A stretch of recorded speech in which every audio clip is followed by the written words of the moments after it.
아버지, 금고 어딨어요? 500억 숨겨둔 거 다 알아요. 빨리 내놔요. 우리 지금 죽게 생겼단 말이에요. 3년 만에 찾아온 아들들은 다짜고짜 아버지의 바짓가랑이를 잡고 돈부터 찾았습니다. 아버지는 그런 아들들의 머리 위에 시커먼 퇴비 포대를 던져버렸습니다. 여기에 금괴는 없다. 대신 똥은 많지. 밥 먹고 싶으면 그 똥이나 치워라. 명품 정장을 입고 똥지게를 지게 된 재벌 2세들의 처절한 시골 생존기, 그리고 그 똥밭에서 피어난 기적 같은 재기의 드라마. 사연 시작 전 구독 눌러주시고 어디서 듣고 계신지 댓글 남겨주시면 그곳에 행복과 행운이 가득하기를 바라겠습니다. 태성그룹 본사 35층 대회의실에는 숨막히는 정적만이 감돌고 있습니다. 거대한 원목 테이블 상석에 앉은 박태산이 손에 쥔 만년필을 허공에 멈춘 채 서류를 내려다보고 있군요. 계열사 매각을 위한 최종 결제 서류였죠.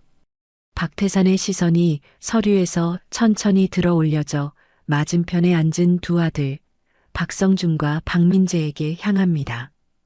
박태산이 낮고 굵은 목소리로 입을 엽니다. 이게 최선이냐? 장남 박성준이 짐짓 안타까운 표정을 지으며 고개를 숙입니다. 아버지, 아니 회장님, 그룹을 살리기 위해서는 어쩔 수 없는 선택입니다. 건설 부문의 유동성 위기가 심각합니다. 차남 박민재가 안경을 고쳤으며 차가운 어조로 거듭니다. 형님 말씀이 맞습니다. 지금 매각하지 않으면 그룹 전체가 위험해집니다. 회장님의 결단이 늦어질수록 주주들의 불안감만 커질 뿐입니다. 박태산이 콧방귀를 뀌며 펜을 내려놓습니다. 건설 쪽 자금난은 너희들이 무리하게 리조트 사업을 벌이다 생긴 일이야. 내 탓으로 돌리지 마라.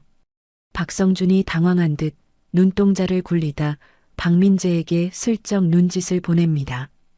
박민재가 기다렸다는 듯 자리에서 일어나며 회의실 조명을 낮춥니다. 스크린에 복잡한 그래프와 진료 기록 차트가 띄워지는군요. 이사님들 주목해 주십시오. 이건 최근 회장님의 건강검진 기록과 신경과 소견서입니다. 박태산의 미간이 찌푸려집니다. 자신도 모르는 진료 기록이 화면에 떠 있었기 때문이죠. 박민재, 지금 뭐 하는 짓이야? 박민재가 박태산의 말을 무시하고 이사들을 향해 말을 이어갑니다.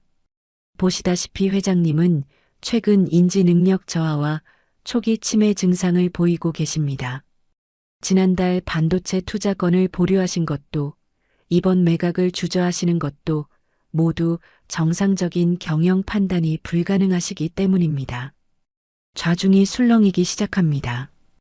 이사들이 서로의 얼굴을 쳐다보며 수군거리네요. 박태산이 주먹으로 테이블을 내리칩니다. 닥쳐라. 어디서 감히 조작된 자료를 들고 와서 나를 음해해. 박성준이 자리에서 벌떡 일어나 박태산에게 다가갑니다. 박성준이 눈물을 글썽이며 박태산의 손을 잡습니다. 아버지, 제발 인정하세요. 저번에도 제 이름을 깜빡하셨잖아요. 저희는 아버지가 편찮으신 몸으로 무리하시는 걸 더는 볼 수가 없습니다. 박태산이 박성준의 손을 거칠게 뿌리칩니다. 비켜라. 연기 그만해. 박성준이 밀려나며 비틀거리는 신용을 하자 사회이사 중 한 명이 손을 들고 일어납니다. 평소 박태산이 가장 신임했던 최 이사입니다. 회장님, 아니 박태산님, 주주들의 우려가 큽니다. 건강이 좋지 않으신 상태에서 경영권을 유지하시는 건 회사에 대한 배임입니다. 박태산이 믿을 수 없다는 표정으로 최 이사를 노려봅니다. 최 이사, 자네마저. 최 이사가 박태산의 시선을 피하며 고개를 돌려버립니다. 박민재가 이 틈을 놓치지 않고 마이크를 잡습니다. 따라서 본 이사회는 박태산 회장의 해임안을 긴급 발의합니다. 찬성하시는 이사님들은 거수해 주십시오. 박태산이 주위를 둘러봅니다. 자신이 30년 넘게 밥을 먹이고 키워준 임원들입니다. 하지만 그들은 하나둘씩 쭈뼛거리며 손을 들기 시작하네요. 박성준이 뒤돌아서서 입가에 번지는 미소를 필사적으로 감춥니다. 박민재는 무표정한 얼굴로 손을 든 이사들의 숫자를 세고 있군요. 과반수가 넘자 의장이 의사봉을 들어 올립니다. 제적이사 3분의 2 찬성으로 박태산 회장의 해임안이 가결되었습니다. 땅, 땅, 땅. 건조한 나무 소리가 회의실의 공기를 가릅니다. 박태산은 허탈한 듯 의자 깊숙이 몸을 기댑니다. 분노보다는 깊은 슬픔이 그의 눈동자에 어립니다. 박성준이 옷매무새를 다듬으며 품 안에서 화려한 상장 케이스를 꺼냅니다. 박성준이 박태산 앞에 케이스를 내려놓으며 말합니다. 아버지, 섭섭해하지 마세요. 저희가 다 아버지를 위해서 그런 겁니다. 명예회장으로 모시겠습니다. 이제 골치 아픈 경영은 저희에게 맡기시고 요양이나 다니세요. 박민재도 거들며 서류 한 장을 내밉니다. 연봉은 기존대로 지급해 드릴 겁니다. 단 회사 경영에는 일절 관여하지 않으신다는 각서에 서명만 해주시면 됩니다. 박태산이 상장 케이스를 열어봅니다. 명예회장 위촉장이라는 금박 글씨가 번쩍입니다. 박태산이 피식 웃음을 터뜨립니다. 명예회장이라. 박태산이 위촉장을 꺼내더니 주저없이 반으로 찢어버립니다. 찍 하는 소리가 정적을 깹니다. 박성준의 눈이 휘둥그레집니다. 아버지, 지금 뭐 하시는 겁니까? 박태산이 찢어진 종이 조각을 테이블 위에 흩뿌리며 자리에서 일어납니다. 내가 만든 회사에서 내 자식놈들에게 쫓겨나는데 명예는 무슨 얼어 죽을 명예냐. 너희들 이 왕관의 무게를 견딜 수 있을지 어디 한번 두고 보자. 박태산이 성큼성큼 출입구로 향합니다. 비서실장이 당황하여 따라붙습니다. 회장님, 가방이랑 외투는 챙기셔야죠. 차 대기시키겠습니다. 박태산이 손을 들어 비서실장을 제지합니다. 필요 없다. 이 방에 있는 거, 볼펜 한 자루까지 다 회사 돈으로 산 거야. 빈손으로 왔으니 빈손으로 나가는 게 맞다. 하지만 회장님, 따라오지 마라. 내 발로 나간다. 박태산이 문을 박차고 나갑니다. 박성준과 박민재가 멀어지는 아버지의 뒷모습을 보며 눈빛을 교환합니다. 박태산이 로비로 내려오자마자 플래시 세례가 쏟아집니다. 이미 정보가 샜는지 기자들이 진을 치고 있군요. 기자 하나가 마이크를 들이댑니다. 박 회장님, 해임안이 가결되었다는데 사실입니까? 건강 이상설이 진짜인가요? 아들들에게 경영권을 뺏기신 심경이 어떠십니까? 박태산은 입을 굳게 다문 채 앞만 보고 걷습니다. 그의 얼굴에는 그 어떤 감정도 드러나지 않습니다. 정문에 대기하고 있던 검은색 최고급 세단이 문을 열지만 박태산은 거들떠보지도 않습니다. 그는 도로변으로 나가 손을 흔듭니다. 지나가던 주황색 택시 한 대가 멈춰섭니다. 박태산이 택시에 올라타자 기자들이 창문에 달라붙어 셔터를 눌러댑니다. 택시가 출발하고 나서야 박태산은 등받이에 고개를 젖히고 긴 숨을 내뱉습니다. 한편 텅 빈 회장실. 박성준이 박태산이 앉아있던 의자를 쓰다듬습니다. 그리고 털썩 주저앉아 봅니다. 박성준이 빙글빙글 의자를 돌리며 환호성을 지릅니다. 야, 민재야. 이 맛이다. 이 맛이야. 엉덩이가 아주 착 감기는 게 다르네. 달라. 박민재는 소파에 앉아 재무팀장에게 전화를 걸고 있습니다. 나야. 지금 즉시 전 회장명의 법인카드 전부 정지시켜. 개인 계좌도 가압류 걸 수 있는 건 다 걸고. 차량 지원, 비서 지원 싹 다 끊어. 10원 한 장도 회사 밖으로 못 나가게 해. 알았어? 박성준이 책상 위에 발을 올리며 낄낄거립니다. 너무 야박한 거 아니냐? 그래도 아버지인데 택시비는 쓰게 해드리지. 박민재가 전화를 끊으며 차갑게 대꾸합니다. 형은 좀 닥쳐. 아버지가 어떤 분인지 몰라. 언제 또 치고 들어오실지 모른다고. 손발을 확실히 묶어놔야 해. 걱정 마라, 걱정 마. 이제 이 태성그룹은 내 거야. 아니, 우리 거지. 박성준이 박태산의 명패를 집어들어 쓰레기통에 처박습니다. 다시 택시 안. 창밖에는 굵은 빗방울이 떨어지기 시작합니다. 박태산이 양복 안주머니에서 구형 폴더폰을 꺼냅니다. 단축 번호를 꾹 누릅니다. 신호가 몇 번 가더니 구수한 목소리가 들려옵니다. 여보세요? 누구요? 박태산이 목을 가다듬고 말합니다. 이장님, 나 박태산입니다. 전화기 너머의 김칠성 이장이 반가운 듯 목소리를 높입니다. 아이고, 서울 양반. 웬일이요? 이 시간에 전화를 다 하고 부탁했던 거 말입니다. 폐가, 그 귀신 나올 것 같은 집? 거기는 왜요? 설마 진짜 내려오려고? 지금 들어갈 수 있습니까? 있기야 하죠. 내가 대충 치워놓긴 했는데 진짜 거기서 살려고? 전기랑 수도는 들어오는데 보일러가 안 돼서 얼어 죽을지도 몰라요. 상관없습니다. 지금 가겠습니다. 지금요? 이 밤중에? 허참 알겠소다. 열쇠는 마루 밑에 뒀으니 알아서 하쇼. 박태산이 전화를 끊고 기사에게 말합니다. 그의 목소리는 지쳐있지만 단호합니다. 강원도 양구로 가주십시오. 택시기사가 룸미러로 박태산을 힐끔 봅니다. 손님, 거기까지 가려면 돈이 꽤 나올 텐데요. 비도 오고. 갑시다. 돈은 넉넉히 줄 테니까. 택시는 빗길을 뚫고 서울을 벗어납니다.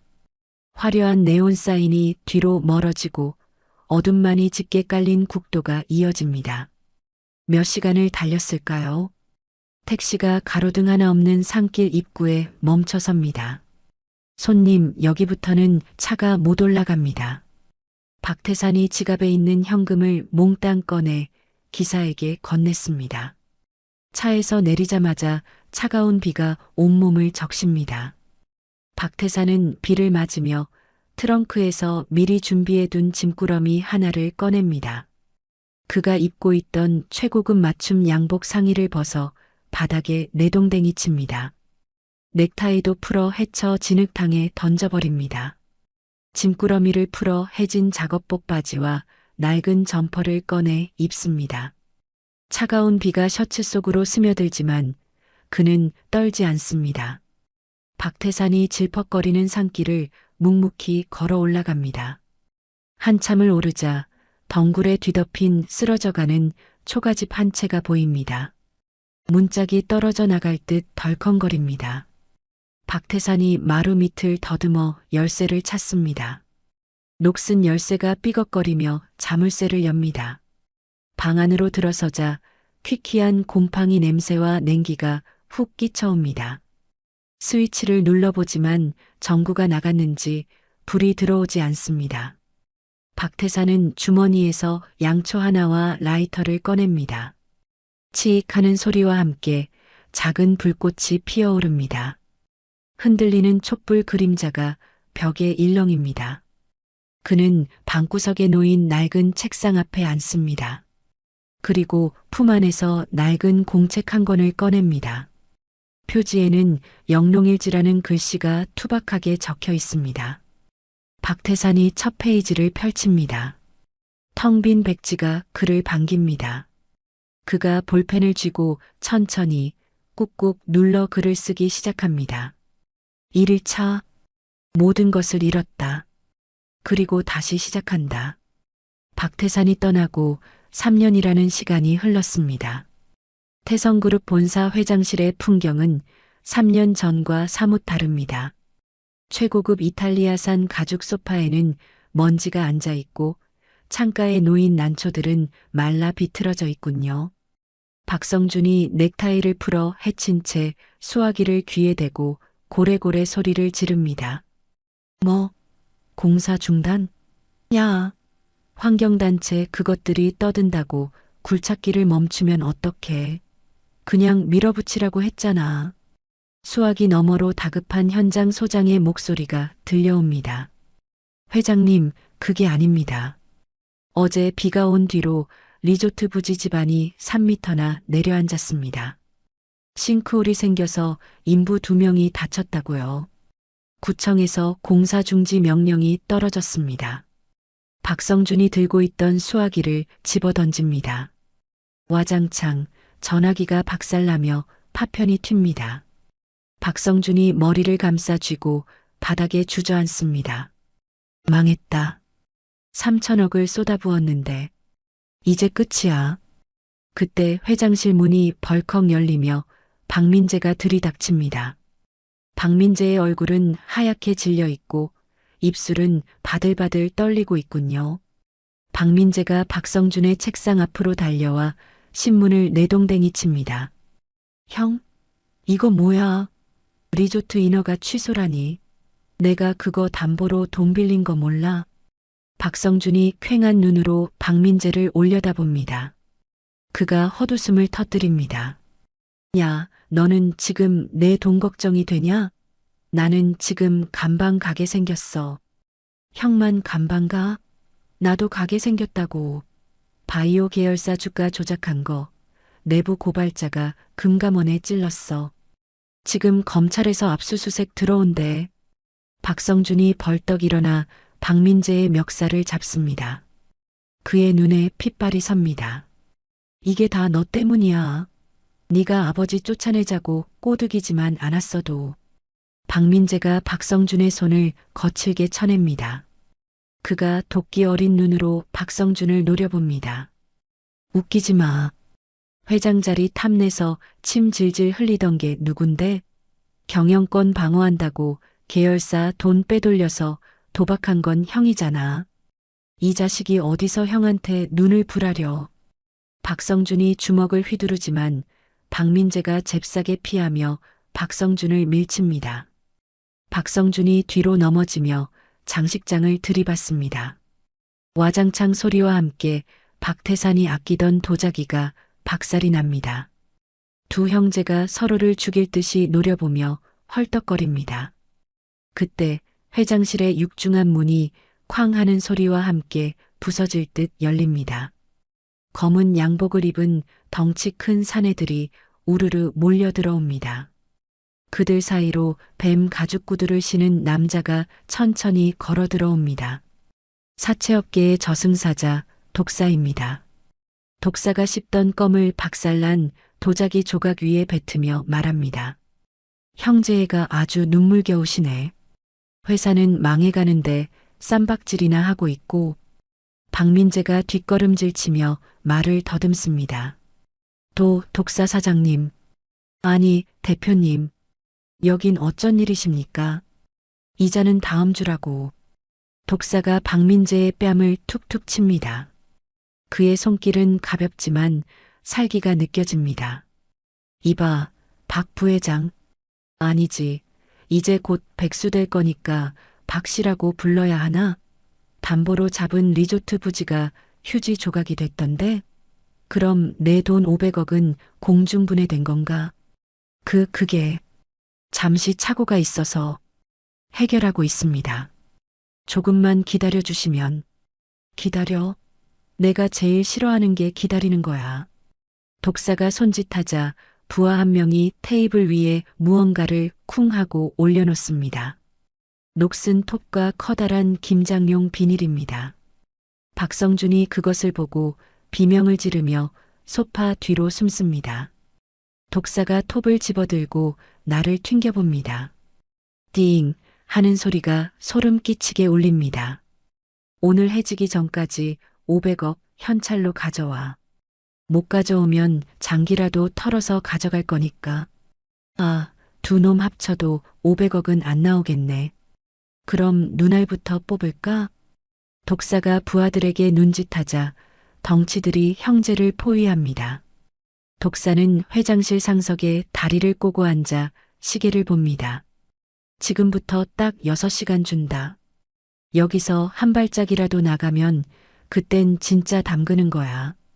독사와 부하들이 배달 음식을 시켜 먹으며 낄낄거리는 사이 형제는 구석에 쭈그리고 앉아 벌벌 떱니다. 박성준이 눈물 콧물을 흘리며 박민재의 옷자락을 잡습니다. 민재야, 우리 이제 죽는 거냐? 나 무서워. 엄마 보고 싶어. 박민재는 입술을 피가 나도록 깨물며 머리를 굴립니다. 이대로 죽을 수는 없습니다. 돈이 필요합니다. 아주 많은 돈이. 그때 민재의 뇌리에 3년 전 아버지가 쫓겨나던 날의 기억이 스칩니다. 아버지가 몰래 강원도 땅을 사들였다는 정보, 그리고 금고가 텅 비어 있었다는 사실. 잠깐. 아버지가 빈털터리로 나갔을 리 없어. 그 많은 현금이 다 어디로 갔겠어? 분명 어딘가에 숨겨뒀을 거야. 박민재가 박성준의 귀에 대고 속삭입니다. 그의 목소리가 흥분으로 떨립니다. 형, 정신 차려. 살 길이 있어. 박성준이 멍한 눈으로 동생을 봅니다. 뭐, 돈이라도 있어? 아버지. 아버지가 강원도 화전민터에 땅을 사뒀어. 거기에 금괴를 묻어뒀다는 소문을 들었어. 생각해봐. 아버지가 그 독한 양반이 진짜 빈손으로 나갔겠어? 비자금 숨겨둔 게 분명해. 진짜? 진짜야? 쉿. 목소리 낮춰. 저놈들 듣겠어. 박민재가 독사 쪽을 힐끔거립니다. 독사는 짜장면을 비비느라 정신이 없습니다. 박민재가 눈짓으로 회장실 구석에 있는 비상용 화물 승강기를 가리킵니다. 임원 전용 비밀 통로입니다. 저거 타고 지하 주차장으로 가서 차 훔쳐 타고 튀는 거야. 들키면 여기 있어도 죽고 나가다 걸려도 죽어. 회복이라도 해야지. 형제는 뱀처럼 바닥을 기어 승강기 쪽으로 이동합니다. 다행히 독사의 부하들은 TV 예능 프로그램을 보며 웃느라 정신이 팔려 있습니다. 박민재가 떨리는 손으로 버튼을 누릅니다. 띵 하는 소리가 나자 독사가 고개를 돌립니다. 뭐야? 그 순간 문이 열리고 형제는 승강기 안으로 몸을 날립니다. 박민재가 닫힌 버튼을 연타합니다. 독사가 젓가락을 던지며 달려옵니다. 저 새끼들 잡아. 문이 닫히는 틈으로 독사의 험악한 얼굴이 보입니다. 승강기가 하강하기 시작하자 형제는 그제야 숨을 몰아쉽니다. 지하 5층 주차장에 도착한 형제는 주위를 두리번거립니다. 자신들의 고급 세단은 이미 압류 딱지가 붙어 있습니다. 구석에 수행 기사들이 휴게용으로 쓰는 낡은 승합차 한 대가 보입니다. 문이 열려 있고 키가 꽂혀 있습니다. 박민재가 운전석으로 뛰어들고 박성준이 조수석에 탑니다. 박민재가 시동을 겁니다. 갤갤거리는 소리만 날 뿐 시동이 걸리지 않습니다. 아, 젠장. 왜 안 걸려? 빨리 해. 놈들 내려오겠어. 박성준이 창밖을 보며 소리를 지릅니다. 엘리베이터 문이 열리고 덩치들이 쏟아져 나오는 게 보입니다. 박민재가 키를 비틀어 부러질 듯 돌립니다. 부르릉. 마침내 엔진이 깨어나고 승합차는 굉음을 내며 급발진합니다. 덩치들이 차를 막아서지만 박민재는 그대로 엑셀을 밟아버립니다. 차단기를 부수고 도로로 나온 승합차는 미친 듯이 질주합니다. 하이패스 지나가면 기록 남으니까 국도로 가야 해. 내비게이션 켜지 마. 박민재가 핸들을 꺾으며 소리칩니다. 박성준은 뒤를 돌아보며 안도의 한숨을 내쉽니다. 하지만 그것도 잠시 꽉 막힌 서울 시내를 벗어나자 낯선 국도가 이어집니다. 날은 이미 어두워졌고 이정표조차 보이지 않는 시골길입니다. 박성준이 불안한 듯 묻습니다. 야, 여기 어디냐? 강원도 맞아? 몰라. 그냥 동쪽으로 가다 보면 나오겠지. 너 운전 똑바로 안 해? 멀미 난단 말이야. 그럼 형이 하든가.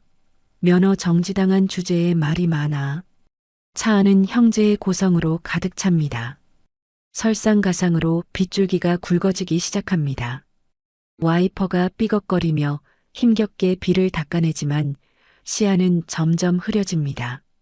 박민재가 핸들을 신경질적으로 내리칩니다. 그때 차가 덜컹하더니 기울어집니다. 바퀴가 진흙 구덩이에 빠진 겁니다. 동시에 계기판에 주유 경고등이 빨갛게 들어옵니다. 푸르르, 툭. 엔진이 꺼지고 주위는 완벽한 어둠에 잠깁니다. 정정만이 감도는 차 안, 박성준이 떨리는 목소리로 말합니다. 아, 불 켜봐.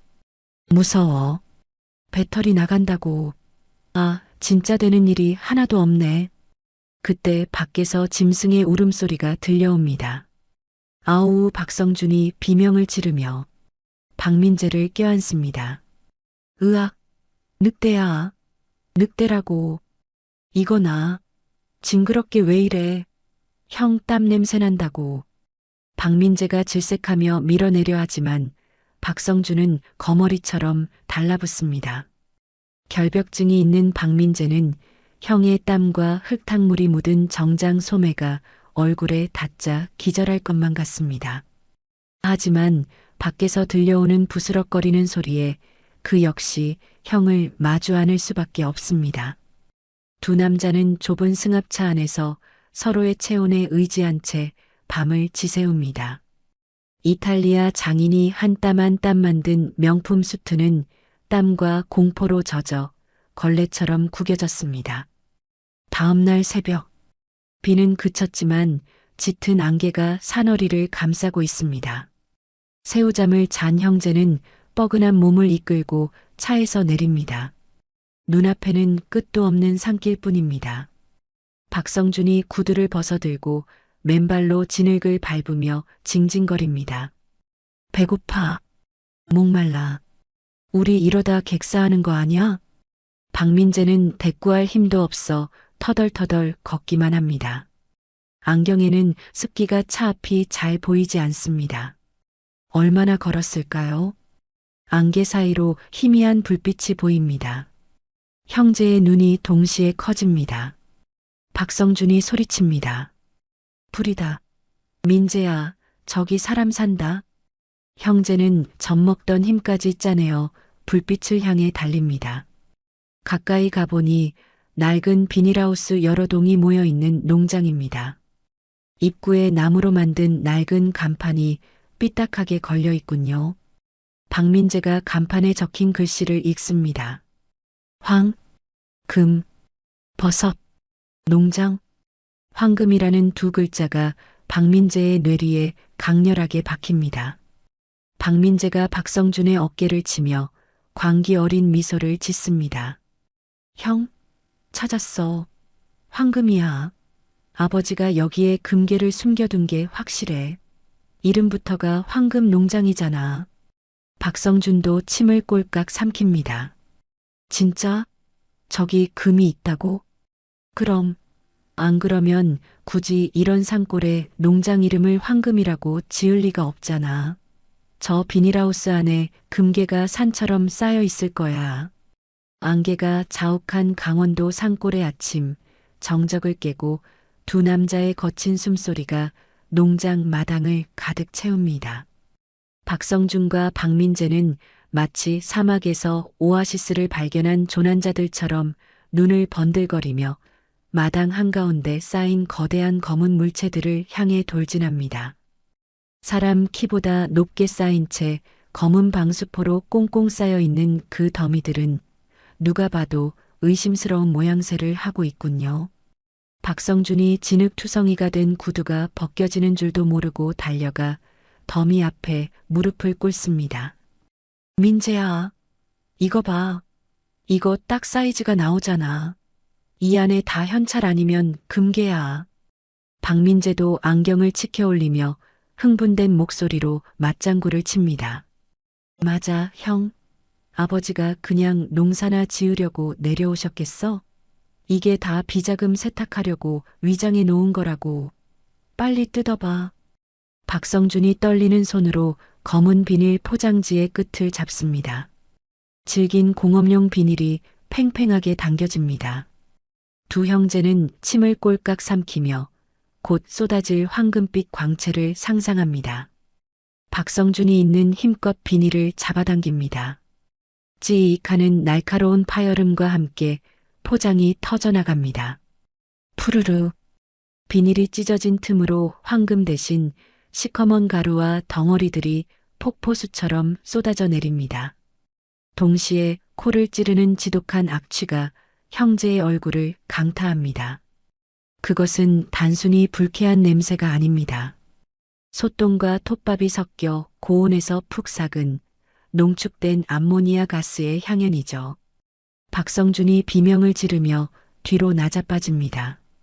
으악, 이게 뭐야? 내 눈이 따가워. 박민재는 정면으로 쏟아지는 퇴비 세례를 피하지 못하고 그대로 뒤집었습니다. 머리부터 발끝까지 똥거름 범벅이 된 박민재가 바닥을 구르며 헛구역질을 시작합니다. 왜? 형? 이거 똥이야. 똥이라고. 뭐? 똥? 아버지가 미쳤어? 왜 금괴 대신 똥을 쌓아놔? 박성준이 옷에 묻은 거름을 털어내려 발버둥 치지만 끈적한 퇴비는 명품 양복 섬유 사이사이로 파고들어 지워지지 않습니다. 두 형제가 마당에서 토악질하며 난리를 치고 있을 때입니다. 탈탈탈탈. 경운기 엔진 소리가 안개를 뚫고 들려옵니다. 형제는 눈물 콧물 범벅이 된 얼굴을 들어 소리가 나는 쪽을 바라봅니다. 낡은 경운기 한 대가 마당으로 들어오더니 형제 앞에서 멈춰섭니다. 운전석에 앉은 노인이 시동을 끕니다. 목이 다 늘어난 러닝셔츠에 흙 묻은 몸빼 바지, 목에는 수건을 두른 영락없는 시골 농부의 모습입니다. 하지만 그 날카로운 눈매만은 그대로군요. 박태산입니다. 박태산이 경운기에서 내려 똥범벅이 된 두 아들을 내려다봅니다. 그의 표정에는 반가움도 놀라움도 없습니다. 그저 길가에 굴러다니는 돌멩이를 보듯 무미건조할 뿐입니다. 박태산이 입을 엽니다. 아까운 퇴비를 다 엎어놨구나. 박성준이 아버지의 목소리를 듣자마자 엎드린 채 기어가 박태산의 바짓가랑이를 잡습니다. 퇴비가 잔뜩 묻은 손으로 아버지의 바지를 더럽히며 박성준이 울부짖습니다. 아버지, 흑흑, 아버지 맞죠? 저 성준이에요. 큰아들 성준이. 박태산이 미간을 찌푸리며 다리를 뺍니다. 누구신데 남의 바지를 잡고 늘어지십니까? 내 자식놈들은 서울에서 떵떵거리고 사느라 바쁠 텐데. 박민재가 비틀거리며 일어나 안경에 묻은 똥을 닦아냅니다. 그가 핏발선 눈으로 박태산을 쏘아봅니다. 아버지, 장난치지 마세요. 저희 지금 죽기 직전이라고요. 회사 다 망했어요. 500억? 500억이 필요해요. 박태산이 코웃음을 칩니다. 망해? 태성그룹이 구멍가게냐? 3년 만에 말아먹게. 그게 중요한 게 아니잖아요. 금괴 어디 숨겨두셨어요? 이 똥더미 밑에 묻어두신 거 다 알아요. 박성준이 다시 한번 박태산의 다리에 매달리며 애원합니다. 맞아요, 아버지. 제발 살려주세요. 독사 그놈이 우리 죽인대요. 숨겨둔 비자금 좀 꺼내주세요. 네. 박태산이 한심하다는 듯 혀를 찹니다. 그가 거칠게 다리를 털어 박성준을 떼어냅니다. 비자금 같은 소리하고 자빠졌네. 내 전 재산은 저기 있다. 박태산이 손가락으로 마당 뒤편에 줄지어 선 비닐하우스들을 가리킵니다. 순간 박민재의 눈이 번쩍 뜨입니다. 저기요? 저 하우스 안에 있다는 거죠? 그래. 내 피와 땀이 저기 다 들어갔다. 박민재는 박태산의 말이 끝나기도 전에 비닐하우스 쪽으로 질주합니다. 박성준도 질세라 뒤뚱거리며 동생을 따라갑니다. 야, 같이 가. 혼자 먹으면 안 돼. 박민재가 일동하우스의 문을 벌컥 엽니다. 습하고 따뜻한 공기가 훅 끼쳐옵니다. 박민재는 눈을 크게 뜨고 내부를 흡습니다. 금괴 상자가 쌓여 있을 것이라 기대했던 그의 시야에 들어온 것은 끝도 없이 늘어선 참나무 원목들 뿐입니다. 그리고 그 원목마다 시커먼 버섯들이 다닥다닥 붙어 자라고 있군요. 박민재가 원목 사이를 헤집고 다니며 소리를 지릅니다. 없어. 아무것도 없잖아. 금고 어디 있어? 바닥에 묻었나? 박민재가 미친 사람처럼 바닥의 흙을 손으로 파헤치기 시작합니다. 뒤따라 들어온 박성준도 두리번거리며 묻습니다. 야, 민재야. 금괴 어딨냐? 반짝거리는 거 안 보여? 없어. 버섯밖에 없다고. 이 빌어먹을 버섯들만 천지빛깔이야. 박민재가 분을 이기지 못하고 자라고 있는 버섯을 손으로 쥐어뜯어 바닥에 패대기 칩니다. 귀한 상황 버섯이 흙바닥에 지지겨집니다. 그때 뒤에서 서늘한 목소리가 들려옵니다. 그거 하나에 내놓은 몸값보다 비싼 거다. 박태산이 하우스 입구에 서서 그들을 노려보고 있습니다. 박민재가 지지겨진 버섯을 발로 밟으며 박태산에게 대듭니다. 이깟 곰팡이 키우려고 회사를 버리셨어요? 고작 이거 하려고 저희를 내치신 거냐고요. 도대체 돈은 어디다 숨기셨는데요? 박태산은 대꾸하지 않고 돌아서서 마당 한구석에 있는 쇠죽 소트로 걸어갑니다. 활활 타오르는 아궁이 불길 속에 굵은 장작 하나를 툭 던져 넣습니다. 불티가 튀어오르며 박태산의 주름진 얼굴을 비춥니다. 없는 돈 찾지 말고 나가라. 내 농장 물 흐리지 말고. 박성준이 털썩 주저앉아 엉엉 울기 시작합니다. 흐엉엉. 이제 갈 데도 없단 말이에요. 차도 고장났고 돈도 없고 배고파 죽겠어요. 그때 낡은 1톤 트럭 한 대가 흙먼지를 일으키며 농장 마당으로 들어옵니다. 트럭 문이 열리고 새마을 모자를 쓴 김칠성 이장이 내립니다. 회장님, 아까 읍내 나갔다 오는 길에 보니까 웬 서울 번호판 단 승합차가 도랑에 처박혀 있던데 그거 혹시 아는 차요? 김칠성이 마당에 널브러진 똥범벅의 두 남자를 발견하고 흠칫 놀랍니다. 웜에 이건 또 뭔 꼴이래? 똥통에 빠졌소? 냄새가 아주 진동을 하네. 박태산이 무덤덤하게 대답합니다. 신경 쓰지 마세요. 길 잃은 날파리들이니까. 김칠성이 코를 막으며 형제에게 다가갑니다. 젊은 양반들이 어쩌다 이 꼴이 됐어. 쯧쯧. 회장님, 일꾼 구하셨소? 안 그래도 이번에 퇴비 들어와서 일손 딸린다고 노래를 부르시더니. 박태산이 쇠죽을 휘저으며 말합니다. 일꾼은 무슨. 밥만 축내는 식충이들입니다. 식충이라는 말에 박성준이 반응합니다. 그는 하루 꼬박 굶은 상태입니다. 솥에서 구수한 냄새가 풍기자 박성준은 체면이고 뭐고 다 잊고 김칠성에게 기어갑니다. 아저씨, 저 밥 좀 주세요. 배고파서 죽을 것 같아요. 밥 한 공기만 주시면 안 될까요? 김칠성이 난처한 표정으로 박태산을 쳐다봅니다.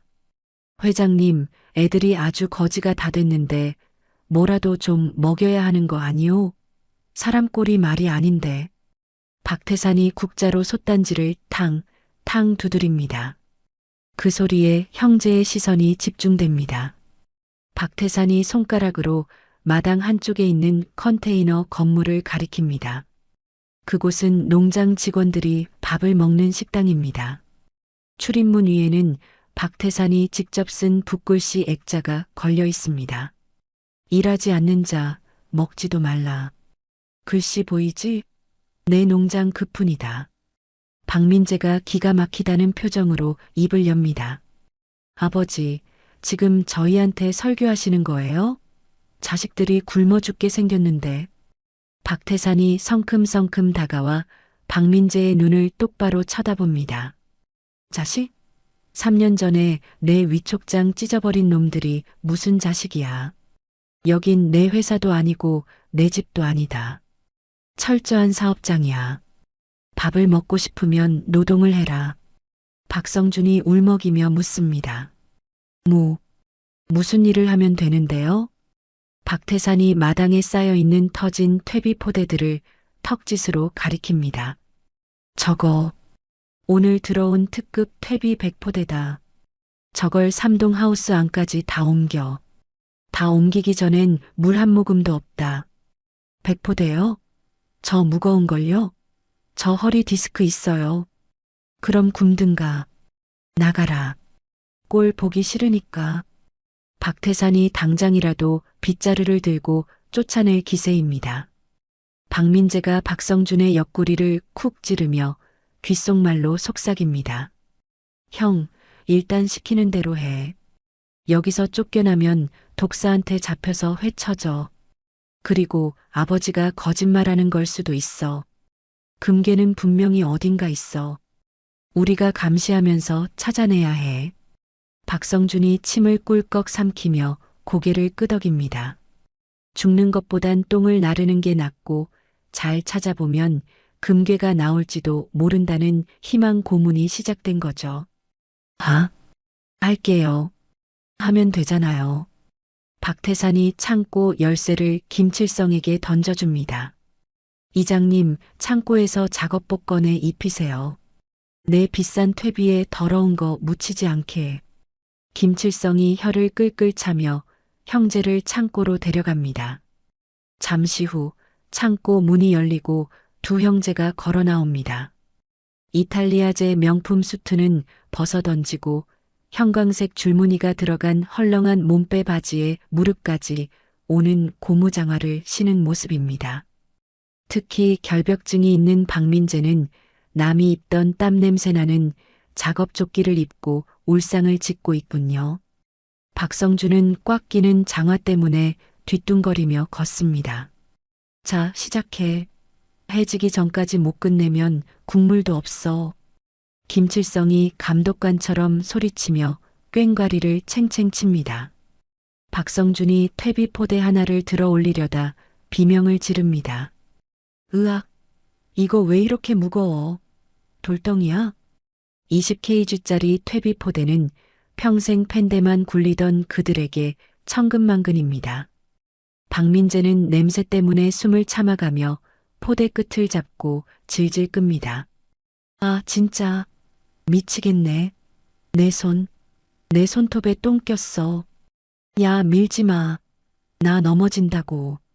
형제는 포대 하나를 두고 서로 네가 드네, 내가 드네 하며 싸우다 똥밭에 엎어집니다. 철퍼덕.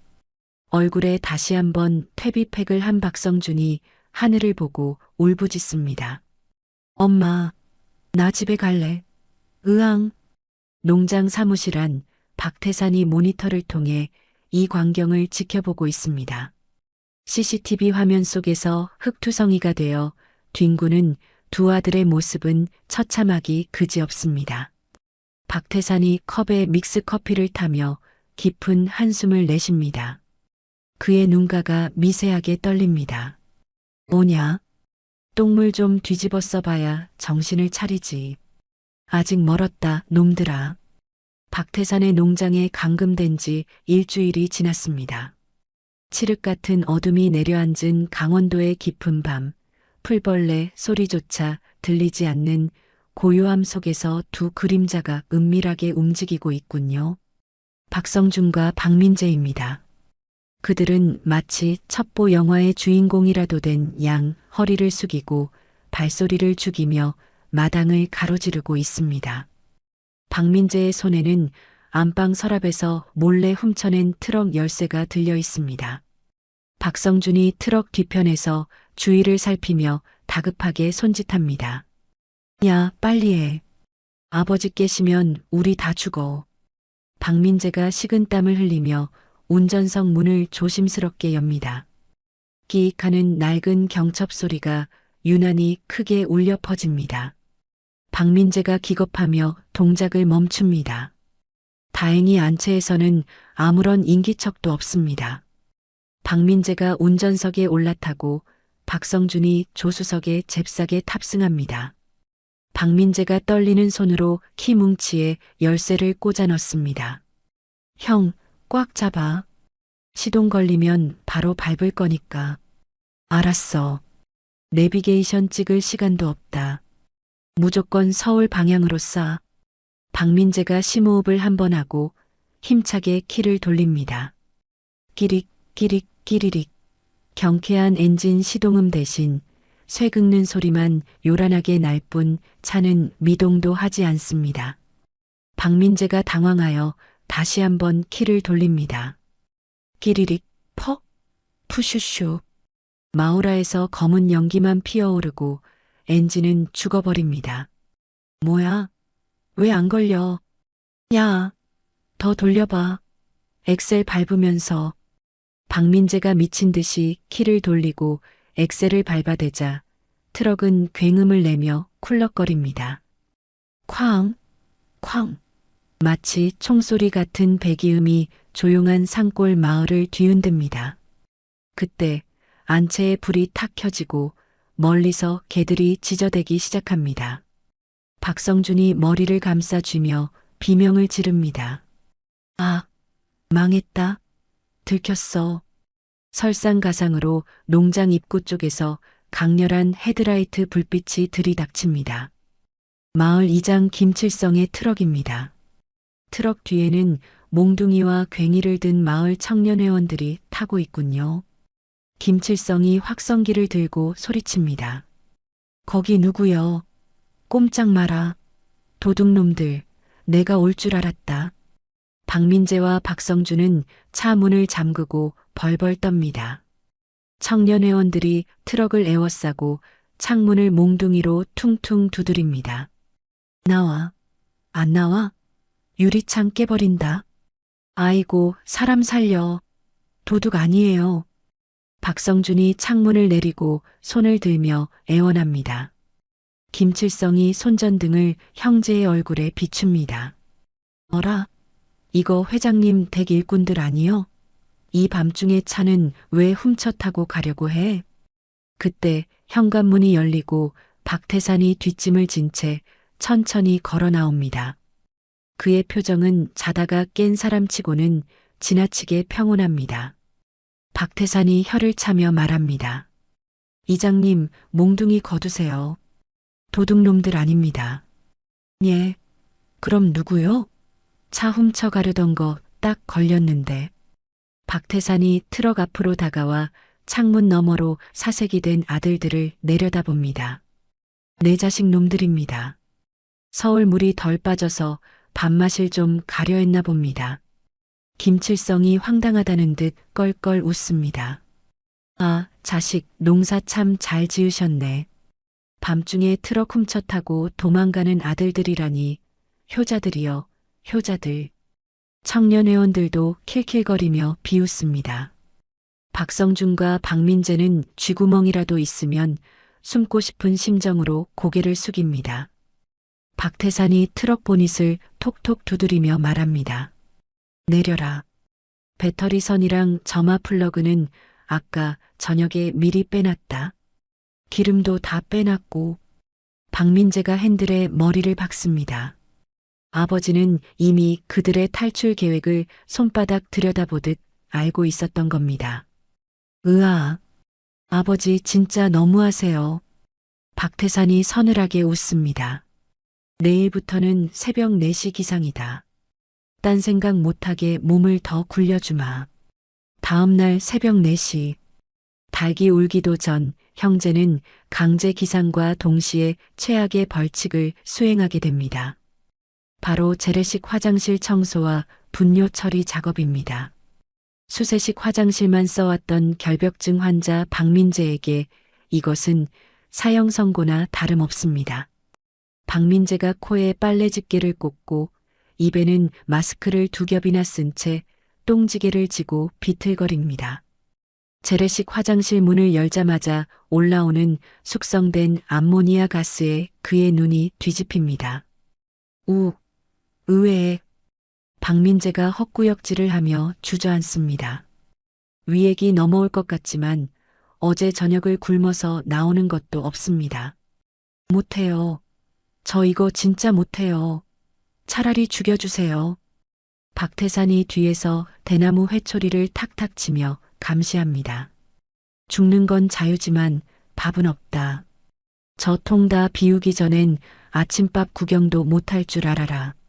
밥이라는 단어에 박민재의 눈동자가 흔들립니다. 그는 덜덜 떨리는 손으로 바가지를 잡습니다. 살기 위해 똥을 퍼야 하는 재벌 2세의 처절한 사투가 시작됩니다. 한편 박성준은 마당 한 구석에서 삽질하고 있습니다. 단단하게 굳은 땅을 파서 배수로를 만드는 작업입니다. 평생 몽블랑 만년필보다 무거운 걸 들어본 적 없는 그의 손바닥은 이미 엉망입니다. 아야, 따거. 박성준이 삽을 내던지고 손바닥을 부여잡습니다. 물집이 터져 붉은 살이 드러나고 피가 배어 나옵니다.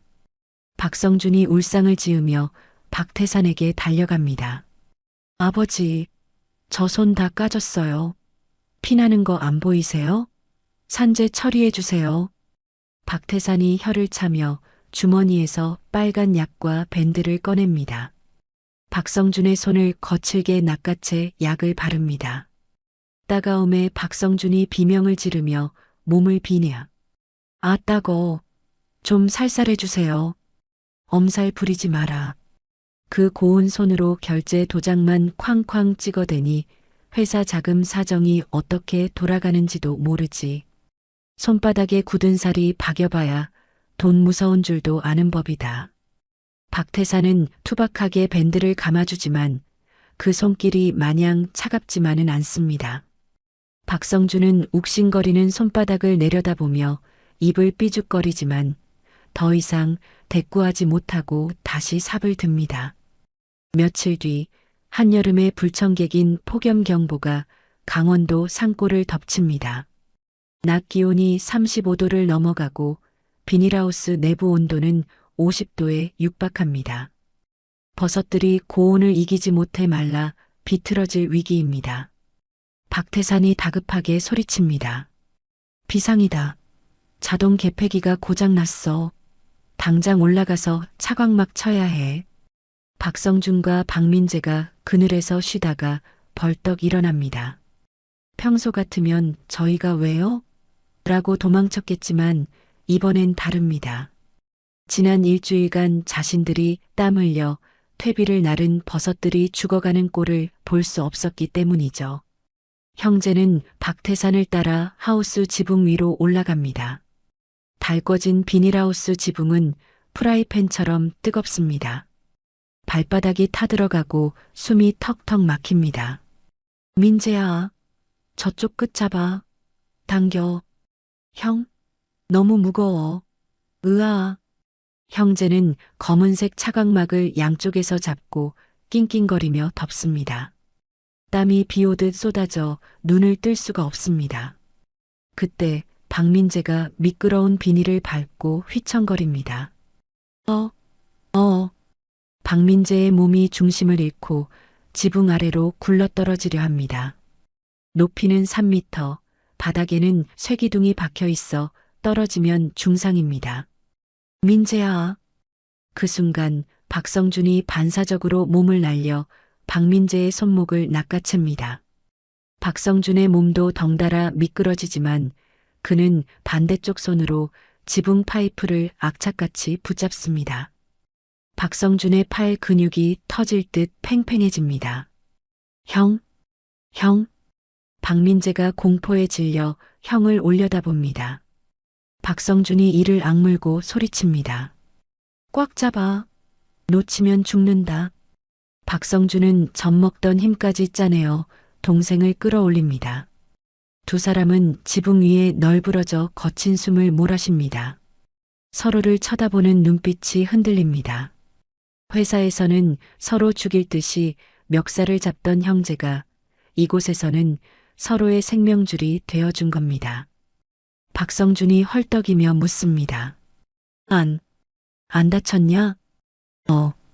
형은? 손 괜찮아? 박민재가 형의 손을 봅니다. 아까 터진 물집이 다시 터져 피가 배어 나오지만 박성준은 씩 웃어 보입니다. 작업이 모두 끝나고 해가 뉘엿뉘엿질 무렵 삼부자는 등목을 하기 위해 펌프가로 모입니다. 박태산이 먼저 상의를 탈의하고 엎드립니다. 박성준이 펌프질을 하고 박민재가 차가운 지하수를 아버지의 등에 끼얹습니다. 시원하다. 박태산이 탄성을 내지릅니다. 물이 쏟아지는 아버지의 등. 형제는 그 등을 물끄러미 바라봅니다. 과거 빳빳한 양복 속에 가려져 있어 몰랐던 아버지의 등은 생각보다 훨씬 작고 왜소합니다. 검게 그을린 피부, 곳곳에 난 흉터, 그리고 앙상하게 드러난 갈비뼈, 천하의 태성그룹 회장이 아닌 그저 늙고 지친 한 노인의 등이 그곳에 있습니다.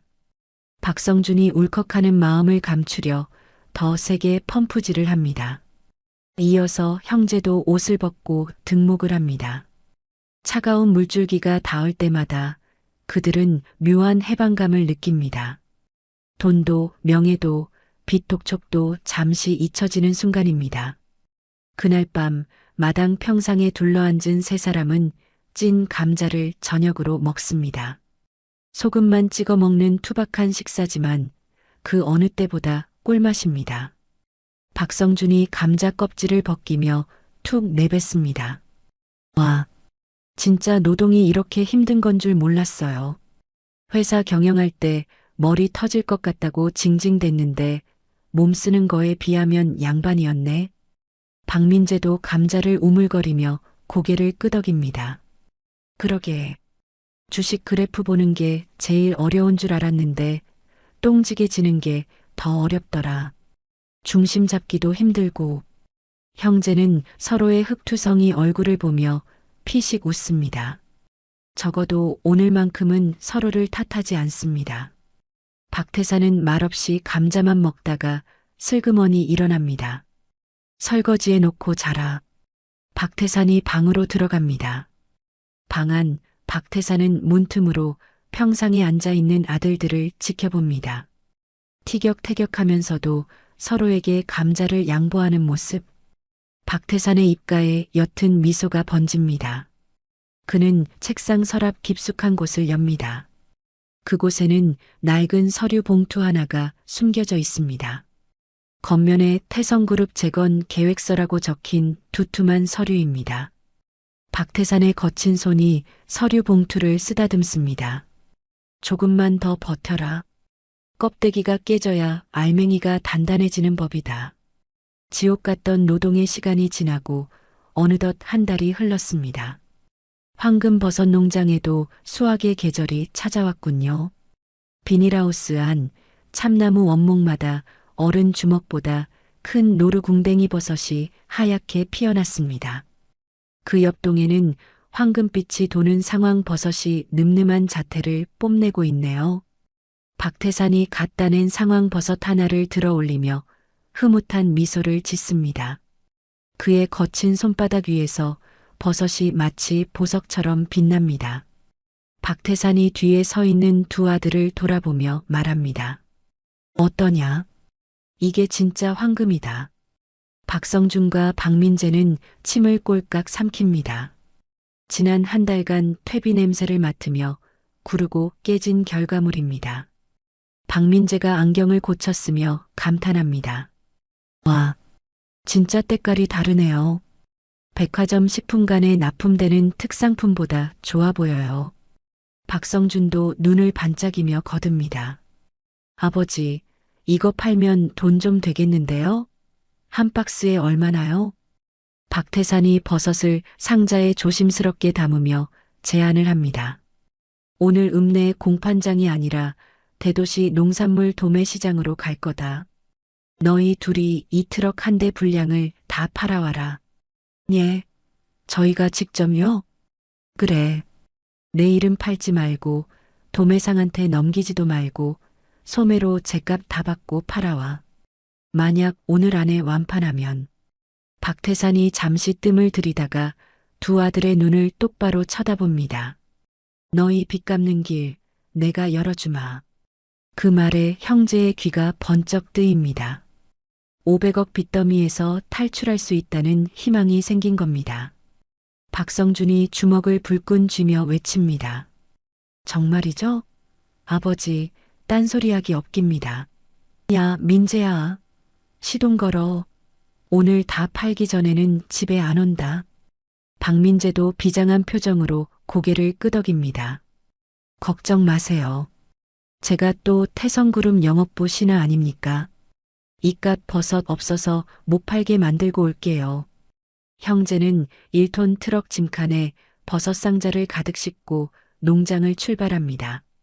덜컹거리는 트럭 안에서 형제는 벌써 빚을 다 갚은 사람처럼 들떠서 노래를 부릅니다. 하지만 현실은 그들의 생각처럼 녹록지 않았습니다. 2시간 후 인근 대도시의 농산물 도매시장. 시장 바닥은 전국 각지에서 올라온 상인들과 손님들로 발 디딜 틈이 없습니다. 형제는 트럭을 좋은 자리에 대려고 했지만 텃세가 심한 기존 상인들에게 밀려 시장 구석진 곳으로 쫓겨납니다. 박성준이 지나가는 사람들을 향해 소심하게 외칩니다. 버섯, 버섯 사세요. 몸에 좋은 버섯이 왔어요. 하지만 사람들은 이름도 없는 농장 박스에 눈길조차 주지 않고 지나갑니다. 오히려 옆자리에서 배추를 파는 상인이 소리를 지릅니다. 아, 젊은 양반들. 목소리가 왜 그래? 장사할 마음이 있는 거야? 없는 거야? 길 막지 말고 저리 비켜. 그 말에 울컥한 박성준이 상인에게 다가가 삿대질을 합니다. 이 아저씨가 진짜 당신 내가 누군지 알아? 나 태성그룹 회. 으브. 박민재가 황급히 박성준의 입을 틀어막고 뒤로 끌고 갑니다. 형? 미쳤어? 여기서 회장 타령을 왜 해? 그리고 주먹질하면 바로 경찰서야. 잊었어? 우리 수배 중인 거. 박성준이 씩씩거리며 박민재의 손을 뿌리칩니다. 그럼 어떡해?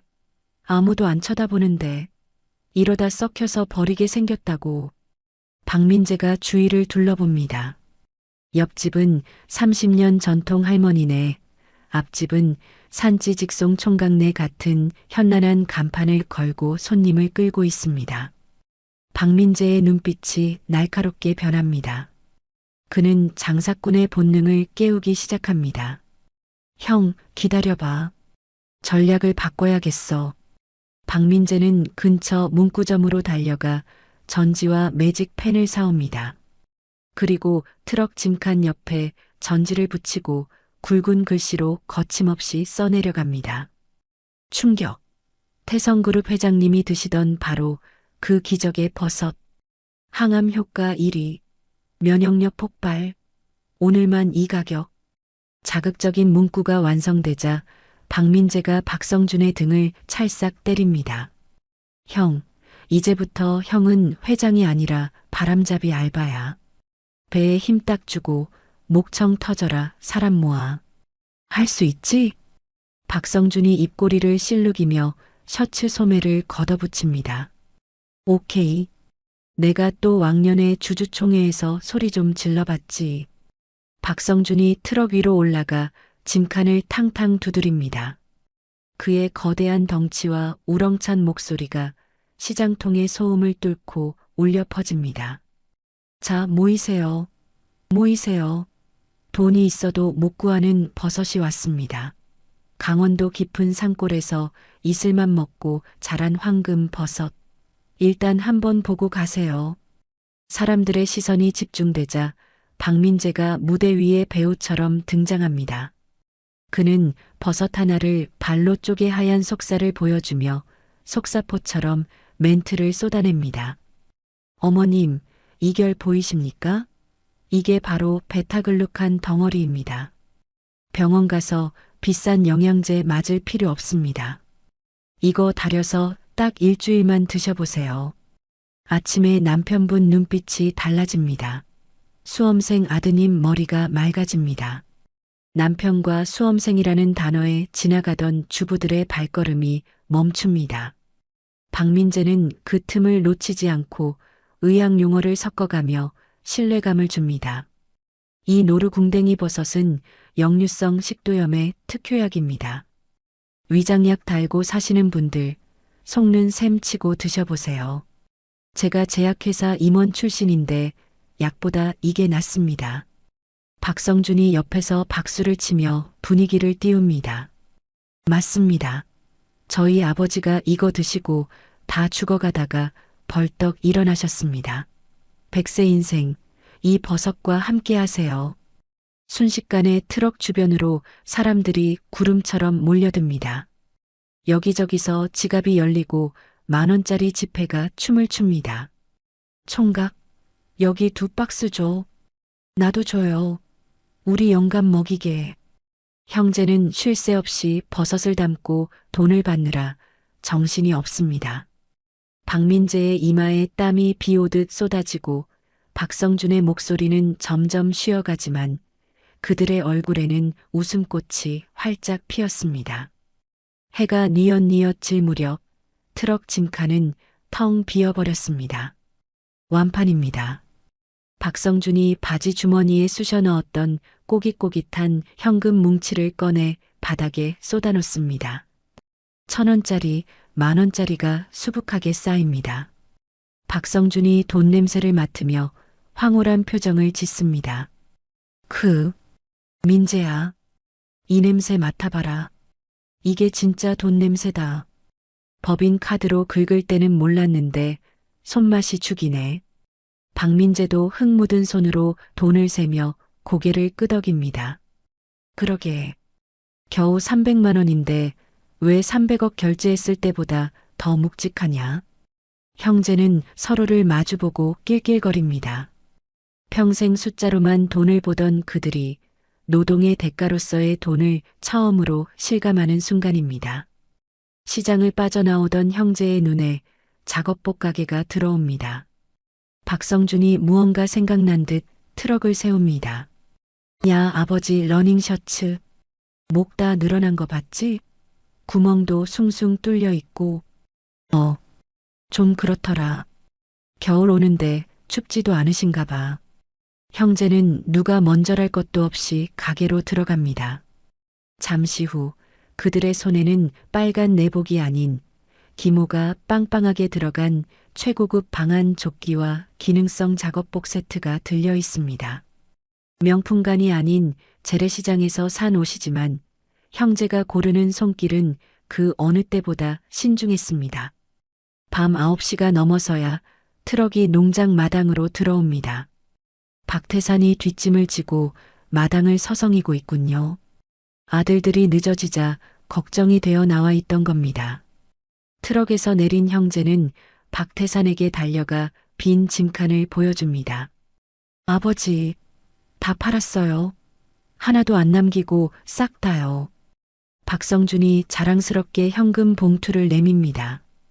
박민재는 수줍게 쇼핑백을 등 뒤에서 꺼내 박태산에게 건넵니다. 이거 오다가 샀어요. 아버지 옷이 너무 낡아서 이번 겨울 춥다는데 입고 하시라고요.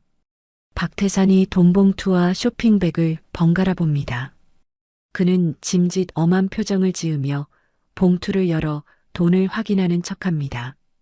기름값은 뺐냐? 밥은 사 먹고 온 거고? 예, 국밥 한 그릇씩 먹었어요. 남은 돈 다 여기 있어요. 박태산이 쇼핑백을 받아들고 무뚝뚝하게 말합니다. 쓸데없는 짓을 했구나. 돈 아깝게. 하지만 돌아서는 박태산의 어깨가 들썩이고 입가에는 숨길 수 없는 미소가 번집니다. 그는 방으로 들어가는 척하다가 다시 나와 헛기침을 합니다. 뭐하냐? 밥 안 먹었으면 들어와라. 고기 굽는다.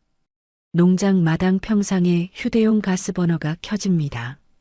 형제가 사온 삼겹살이 불판 위에서 지글지글 소리를 내며 익어갑니다.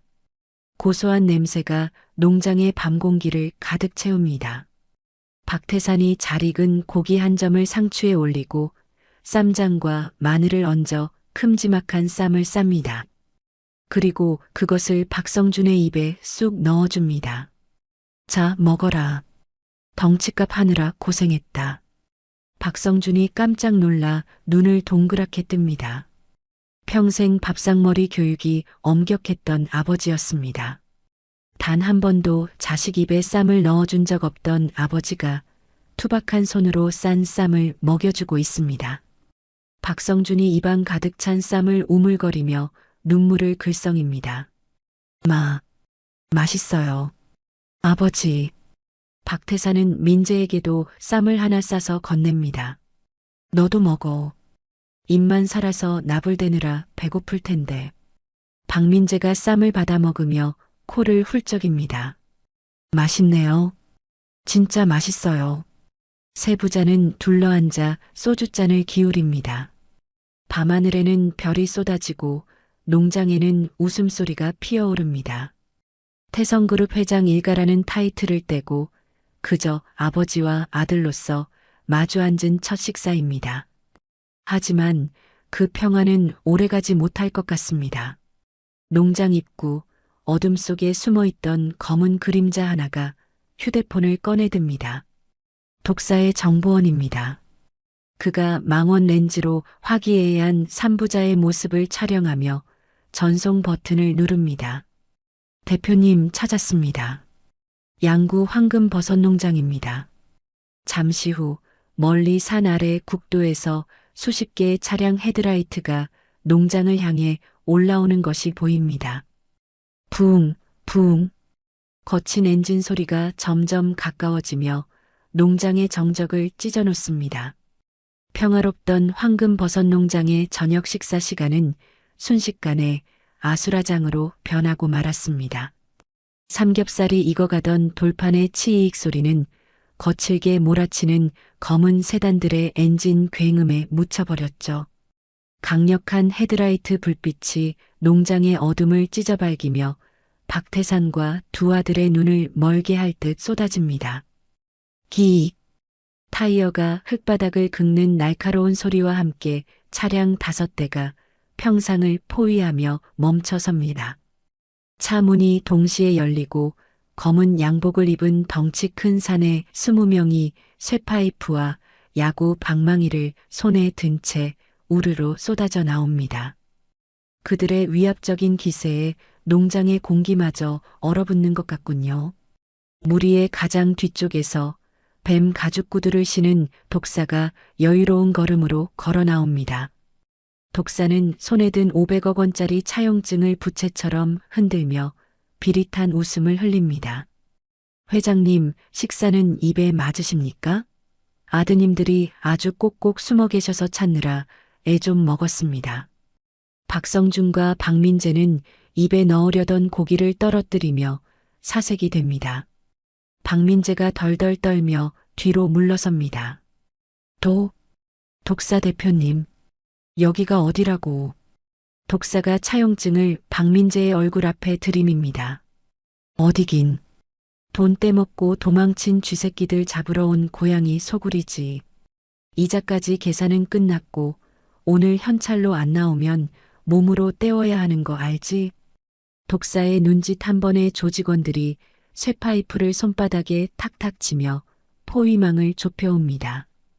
그 살벌한 분위기에 박태산이 자리에서 벌떡 일어납니다.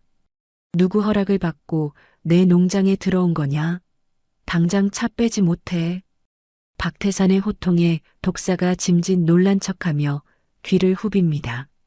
아이고, 우리 왕 회장님 목청 여전하시네. 근데 어쩌나. 회장님 아드님들이 제 돈 500억을 꿀꺽 하셨는데 자식 교육을 어떻게 시키신 겁니까? 독사가 박태산의 가슴을 손가락으로 툭툭 밉니다. 그 무례한 행동에 옆에 있던 박성준의 눈이 뒤집힙니다.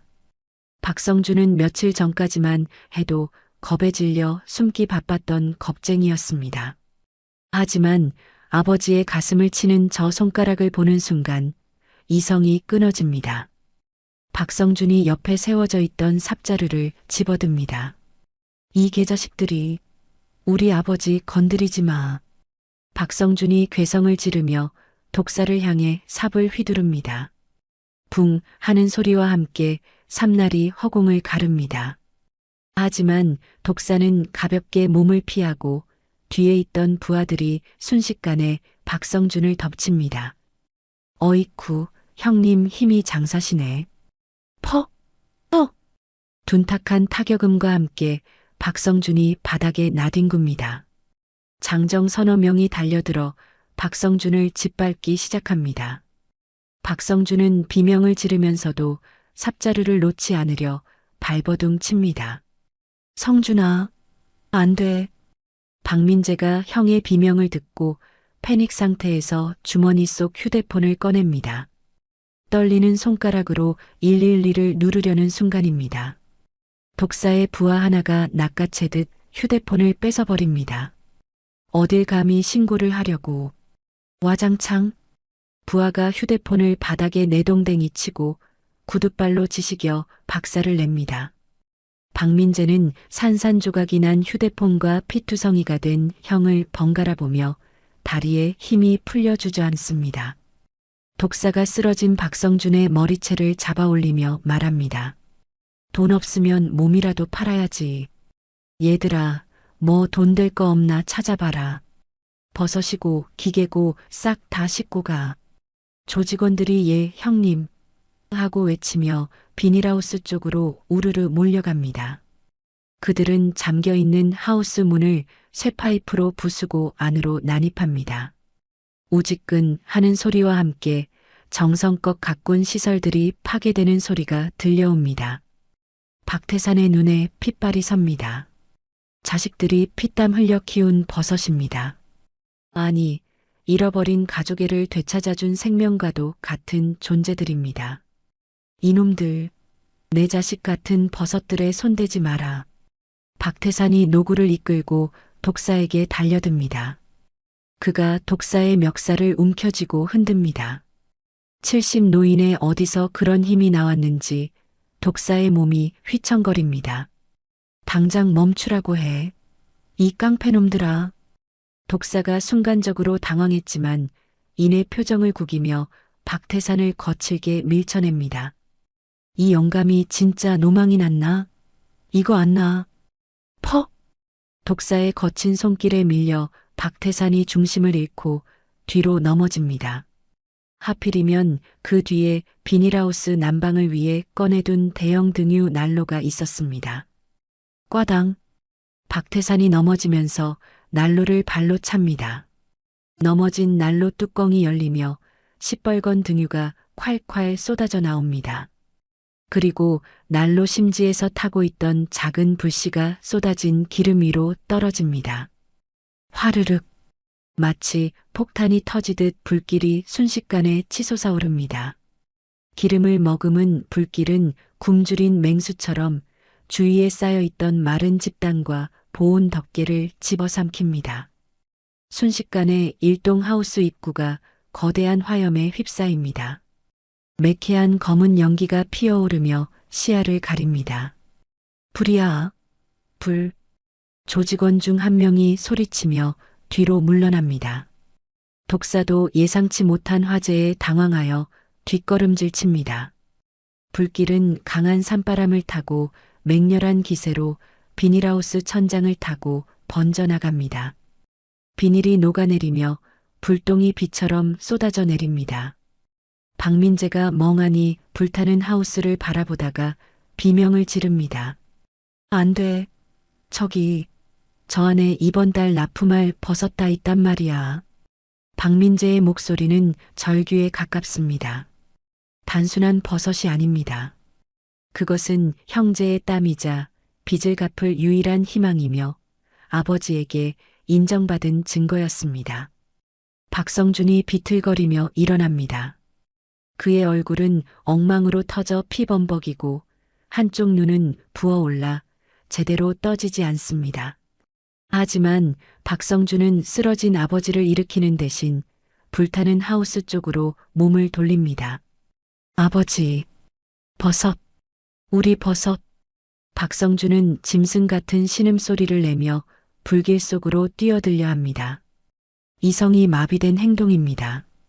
넘어진 채 그 모습을 지켜보던 박태산의 눈이 크게 흔들립니다. 자식들이, 돈밖에 모르던 저놈들이 지금 목숨보다 버섯을 더 귀하게 여기고 있습니다. 박태산은 망연자실했던 정신을 퍼뜩 차립니다. 이대로 두면 자식들이 불에 타 죽습니다. 성준아, 민재야, 들어가지 마라. 위험해. 박태산이 소리치지만 불길 소리에 묻혀 들리지 않습니다. 불은 이미 일동을 집어삼키고 옆동으로 옮겨 붙으려 혀를 날름거립니다. 독사는 불길이 거세지자 옷에 불똥이 튈까봐 멀찌감치 물러서며 침을 뱉습니다. 에이, 재수없게. 불 구경이나 실컷 하다 뒤지쇼. 우린 간다. 독사가 부하들에게 철수 신호를 보냅니다. 돈을 받으러 왔다가 살인 누명까지 쓸 수는 없다는 계산입니다. 하지만 박태산은 도망가는 독사의 뒷모습을 보지 않습니다. 그는 비틀거리며 일어나 불 속으로 뛰어들려는 아들들을 향해 뜁니다. 그의 눈빛은 더 이상 힘없는 노인의 것이 아닙니다. 평생 수많은 위기를 넘겨온 승부사 박태산의 서늘한 눈빛이 화마 앞에서 다시 깨어나고 있습니다. 매캐한 유독 가스와 검붉은 화염이 비닐하우스를 집어삼키고 있습니다. 박성준과 박민재가 불길 속으로 무모하게 뛰어들려는 찰나 천둥 같은 고함이 농장을 뒤흔듭니다. 동작 그만. 정신 안 차려. 박태산의 목소리입니다. 그것은 힘없는 시골 노인의 목소리가 아닙니다. 수만 명의 임직원을 호령하던 태성그룹 총수의 서슬 퍼런 명령입니다. 형제가 흠칫 놀라 발걸음을 멈추고 아버지를 돌아봅니다.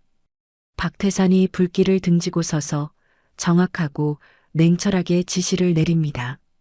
민재, 너는 지금 당장 펌프실로 뛰어. 지하수 밸브 오른쪽으로 끝까지 돌려. 수압 최대로 올려. 박민재가 멍하니 있다가 퍼뜩 정신을 차립니다. 네, 밸브요. 성준이 너는 창고에 있는 낫 들고 와. 1동이랑 2동 연결된 비닐 통로 당장 끊어버려. 불길 넘어가는 길목부터 차단해. 아, 알겠습니다. 박태산의 압도적인 카리스마에 눌린 형제는 본능적으로 몸을 움직입니다. 박민재가 연기를 뚫고 펌프실로 질주합니다.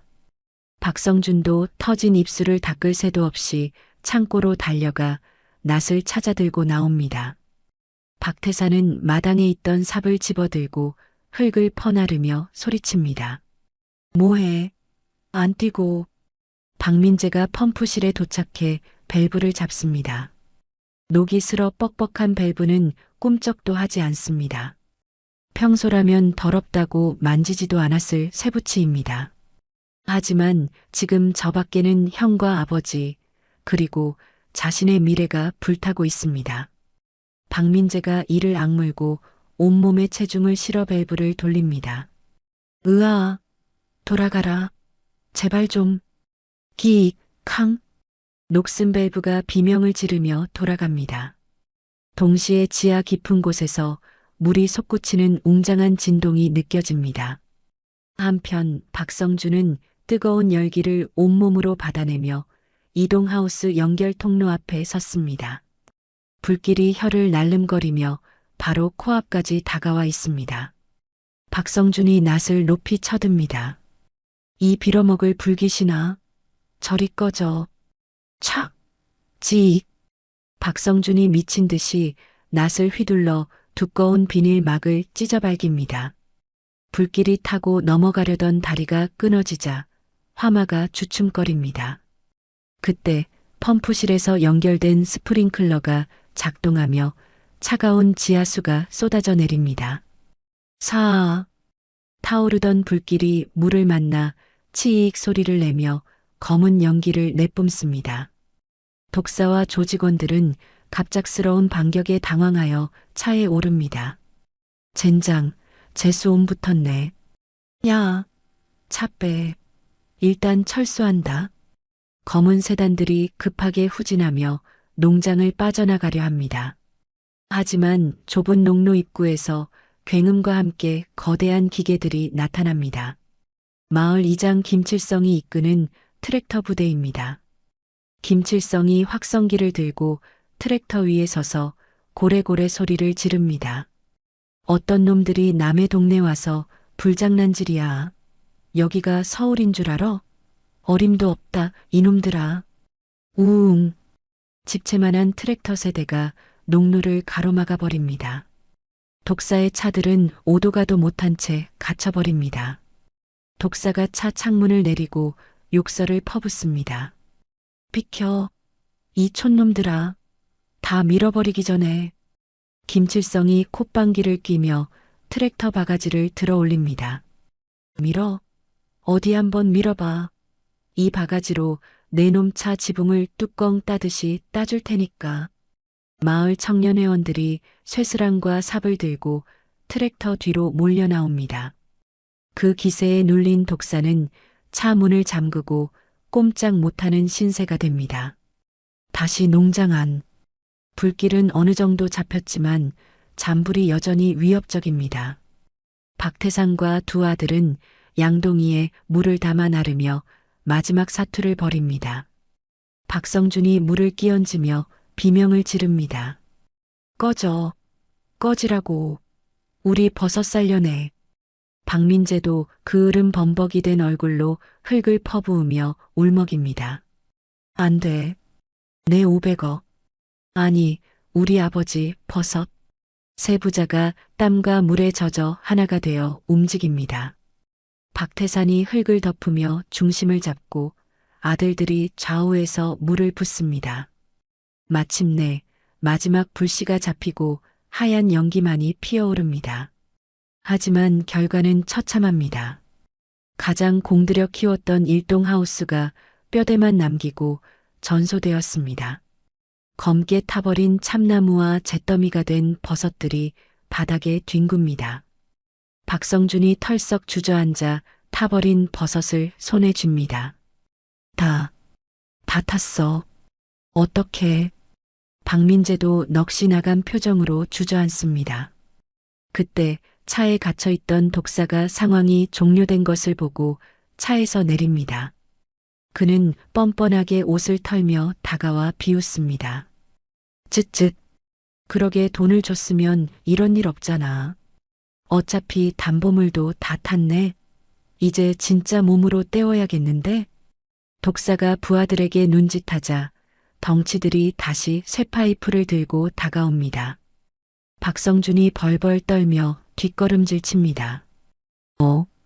오지 마. 저리 가. 독사가 박성준의 멱살을 잡고 끌고 가려 합니다. 가자. 콩팥부터 때려.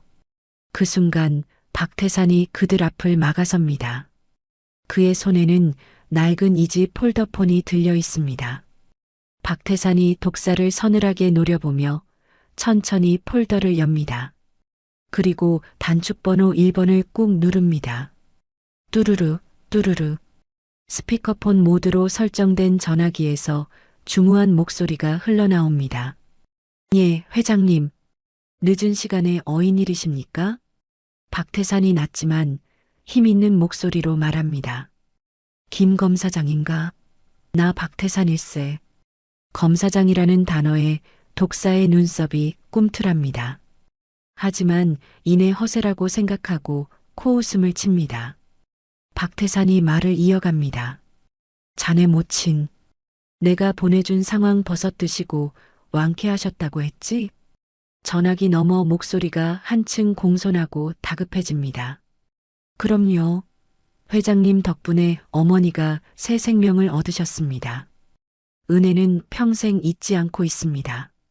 그런데 목소리가 무슨 일 있으십니까? 박태산이 독사의 눈을 똑바로 쳐다보며 말합니다. 지금 내 농장에 불법 추심 깡패놈들이 쳐들어와서 불을 질렀네. 내 자식 같은 버섯들이 다 탔어. 자네 어머니 살린 그 버섯들이 말이야. 순간 전화기 너머에서 책상을 내리치는 소리가 들립니다. 쾅! 뭐라고요? 어떤 놈들입니까? 감히 생명의 은인한테 행패를 부려? 쩌렁쩌렁한 목소리가 스피커를 뚫고 나와 농장에 울려 퍼집니다. 독사의 얼굴이 사색이 되어갑니다. 저 목소리, 뉴스에서 매일 듣던 현직 검찰총장의 목소리가 분명합니다. 박태산이 담담하게 덧붙깁니다. 놈들이 내 아들 장기를 꺼내간다고 협박 중이네. 내가 힘없는 노인이라 막을 수가 없어. 회장님, 털끝 하나라도 건드리면 그놈들 다 쓸어버리겠습니다. 지금 당장 관할 경찰서장한테 전화하겠습니다. 기동대 헬기라도 띄우라고 할 테니까 딱 10분만, 아니 5분만 버티십시오. 전화가 끊어지기도 전에 멀리서 요란한 사이렌 소리가 들려오기 시작합니다. 에엥에엥 한두 대가 아닙니다. 산 아래 국도가 붉고 푸른 경광등 불빛으로 가득 찹니다. 독사가 비명을 지르며 뒷걸음질 칩니다. 미친. 진짜 검찰총장이야? 튀어. 야, 다 튀어. 독사와 부하들이 트랙터가 막고 있는 입구 반대편 산길로 도망치려 합니다. 하지만 이미 늦었습니다. 무장한 경찰 기동대가 산길을 포위하고 들이닥칩니다. 전원 체포해. 한 놈도 놓치지 마. 경찰서장이 직접 현장을 지휘하며 독사의 손목에 수갑을 채웁니다. 독사가 바닥에 깔려 발버둥 칩니다. 이거나 내가 누군지 알아. 돈 빌려주고 돈 받는 게 죄냐? 경찰서장이 독사의 뒤통수를 누르며 소리칩니다. 현주건조물 방화, 특수 협박, 불법 채권 추심, 죄목이 한 트럭이다 이놈아. 감방에서 콩밥이나 실컷 먹어라. 줄줄이 연행되어 가는 깡패들을 뒤로하고 경찰서장이 박태산에게 달려와 거수경례를 합니다. 회장님, 늦어서 죄송합니다. 검찰총장님 특별 지시받고 왔습니다. 다치신 데는 없으십니까? 박태산이 경찰서장의 손을 잡으며 고개를 끄덕입니다. 고생했소. 덕분에 살았소. 상황이 정리되고 경찰차들이 떠나자 농장에는 다시 고요가 찾아옵니다. 남은 건 매캐한 연기 냄새와 잿더미가 된 비닐하우스뿐입니다.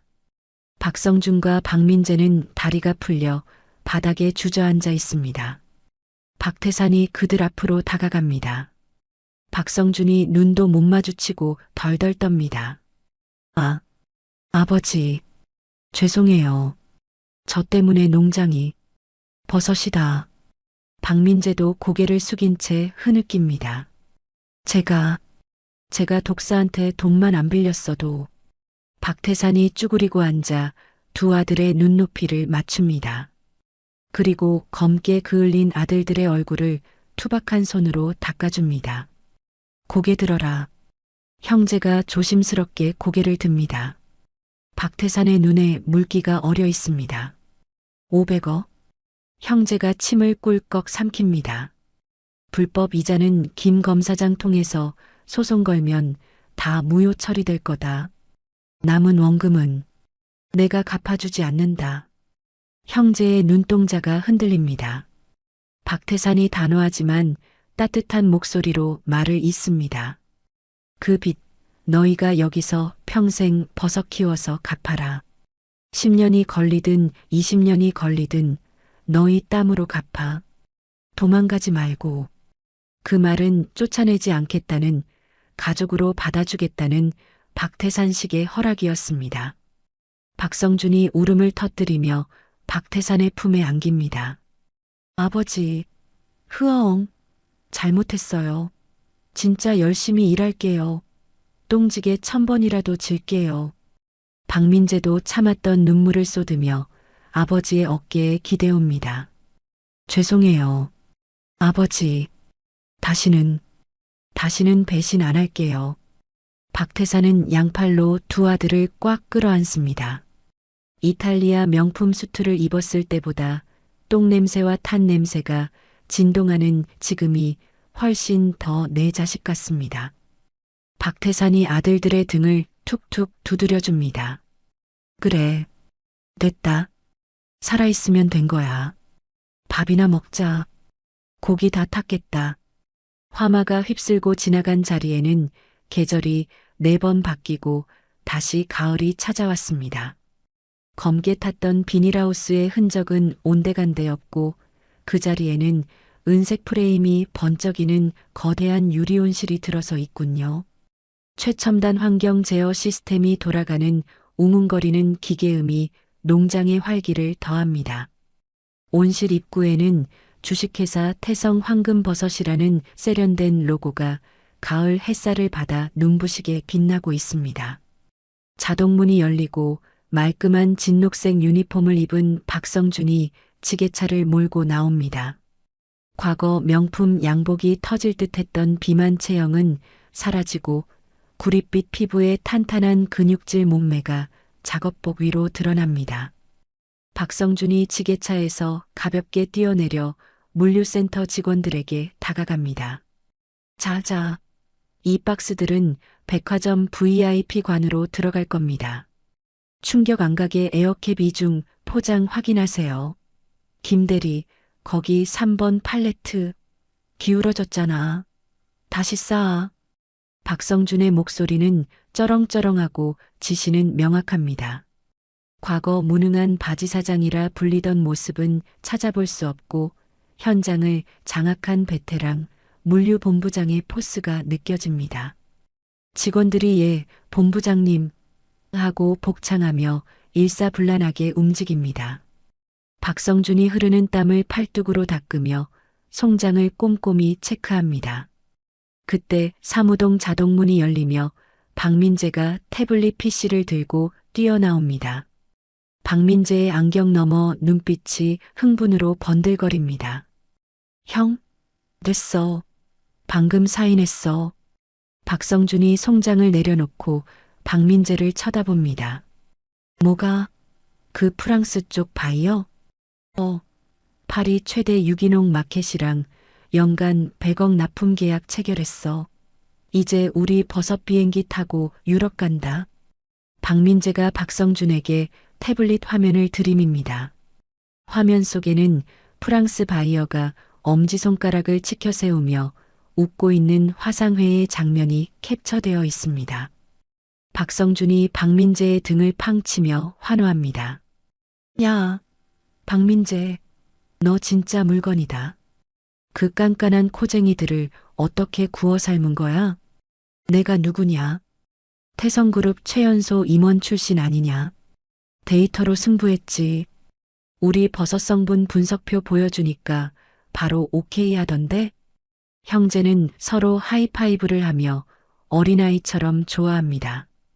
그들의 웃음소리가 높은 가을 하늘로 퍼져나갑니다. 온실 안쪽 스마트팜 제어실에서는 박태산이 뒷짐을 지고 모니터를 응시하고 있습니다. 화면에는 온실 내부의 온도, 습도, 이산화탄소 농도가 실시간으로 표시됩니다. 박태산은 이제 경영 일선에서 물러나 최고 기술 고문이라는 직함이 박힌 명찰을 달고 있습니다. 하지만 그의 눈매는 여전히 매섭게 버섯의 생육 상태를 살피고 있군요. 박태산이 무전기를 듭니다. 재배 2팀, 지금 3구역 습도가 0.5% 높다. 환기팬 10분만 더 돌려. 버섯가 피어날 때는 습도에 예민하다고 몇 번을 말해. 무전기 너머로 시정하겠습니다. 고문님. 하는 다급한 대답이 들려옵니다. 박태산이 만족스러운 듯 고개를 끄덕이고 온실 통로를 거닐기 시작합니다. 참나무 원목마다 탐스럽게 피어난 상황버섯들이 황금빛 자태를 뽐내고 있습니다. 박태산이 버섯 하나를 조심스럽게 쓰다듬습니다. 마치 손주를 어루만지는 듯한 손길입니다. 이 버섯들이야말로 화재와 빚더미 속에서 피어난 태성의 진짜 보물들이죠. 점심시간을 알리는 종소리가 농장에 울려 퍼집니다. 직원 식당은 마을 주민들과 직원들로 북적입니다. 박태상과 두 아들은 식당 구석 창가 자리에 둘러앉았습니다. 오늘의 메뉴는 농장에서 갓 수확한 표고버섯과 노루궁뎅이 버섯을 듬뿍 넣은 버섯 전골입니다. 보글보글 끓는 전골 냄비에서 구수한 향기가 올라옵니다. 박성준이 국자를 들어 박태산의 그릇에 건더기를 듬뿍 담아줍니다. 아버지, 많이 드세요. 이거 드셔야 오후에 잔소리할 힘이 생기시죠. 박태산이 숟가락을 들며 짐짓 퉁명스럽게 대꾸합니다. 잔소리가 아니라 기술지도다. 너희가 버섯 마음을 알기나 해? 박민재가 깍두기를 오드득 씹으며 웃습니다. 아이고, 우리 고모님 버섯사랑 못 말린다니까. 그래서 형, 이번 달 매출 정산 나왔는데 빚 갚는 속도가 예상보다 빨라. 이대로면 3년 안에 원금 다 갚겠는데? 박성준이 밥을 한 숟가락 크게 떠넣으며 대답합니다. 3년? 더 줄여야지. 내가 배송 루트 새로 짜서 물류비 20% 절감했잖아. 그 돈 다 상환 계좌로 넣어. 박태사는 말없이 국물을 떠먹으며 흐뭇하게 아들들을 바라봅니다. 서로 내 탓이라며 멱살 잡던 놈들이 이제는 회사를 살리기 위해 머리를 맞대고 있습니다. 그때 식당 벽에 걸린 TV에서 정오 뉴스가 흘러나옵니다. 앵커가 태성그룹 본사 사옥을 배경으로 뉴스를 전합니다. 다음 소식입니다. 전문 경영인 체제로 전환된 태성그룹이 3년 연속 흑자를 기록하며 경영 정상화에 성공했습니다. 특히 강원도 양구에 위치한 자회사 태성 황금버섯이 웰빙 트렌드와 맞물려 그룹의 새로운 캐시카우로 떠오르고 있습니다. 화면에는 스마트팜 전경과 함께 친환경 인증 마크가 붙은 버섯 상품들이 자료 화면으로 나옵니다. 박성준이 TV를 보며 감회에 젖은 목소리로 말합니다. 와, 우리가 뉴스에 다 나오네. 옛날에는 검찰 출석할 때나 뉴스에 나왔는데 박민재도 씁쓸하지만 뿌듯한 미소를 짓습니다. 그러게. 그때는 회장 아들이라고 욕만 먹었는데 지금은 청년 농부 성공 신화래. 참 인생 모를 일이다. 박태산이 담담하게 한마디 거듭니다. 거품 좋아하지 마라. 인기는 한순간이고 기술은 영원한 거야. 버섯맛 변하면 뉴스도 칭찬 안 해준다. 박성준이 분위기를 바꾸려는 듯 너스레를 떱니다. 아, 알겠습니다. 고모님. 아, 참, 아버지. 저 이제 허리도 다 나았는데 이번 주말에 골프나 한번 치러 가실까요? 저번에 보니까 읍내에 스크린 골프장 새로 생겼던데. 박성준이 스윙폼을 흉내내며 숟가락을 휘두릅니다. 박태산이 먹던 숟가락을 탁 내려놓으며 아들을 쳐다봅니다. 골프? 네. 몸도 좀 풀 겸. 우리 셋이서 딱 한 게임만. 골프채 휘두를 힘이 남아도나 보구나. 잘됐다. 오후에 이동하우스 퇴비 뒤집기 작업 있는데 네가 혼자 다 해라. 박성준이 화들짝 놀라 손사래를 칩니다. 아니, 아버지. 농담이죠? 그 많은 걸 저 혼자 어떻게 해요? 농담 아니다. 허리가 튼튼해졌으면 밥값을 해야지. 골프공 칠 시간에 똥덩어리 하나라도 더 부숴. 옆에서 듣고 있던 박민재가 킬킬거리며 형을 놀립니다. 형, 포기해. 형은 평생 똥지게 체질인가 봐. 골프는 무슨 삽질이나 해. 야, 너는 뭐 다른 줄 알아? 너도 같이 해야지. 나는 기획본부장이잖아. 바이어 미팅 준비해야 해서 바쁘거든요. 형제가 티격태격하며 유치하게 싸우는 모습이 식당 안 사람들의 웃음을 자아냅니다. 박태산도 고개를 절레절레 흔들지만 입가에 번지는 미소는 숨기지 못합니다. 식사를 마치고 식당을 나서려는데 저 멀리서 마을 이장 김칠성이 헐레벌떡 뛰어옵니다. 손에는 황금색 보자기에 쌓인 상장 하나를 들고 있군요. 회장님, 회장님, 대박 났슈. 김칠성이 숨을 헐떡이며 박태산 앞에 멈춰섭니다. 박성준이 물을 건네며 묻습니다. 이장님, 왜 그러세요? 또 누가 쳐들어왔어요? 아니, 그게 아니라 이거 보라고.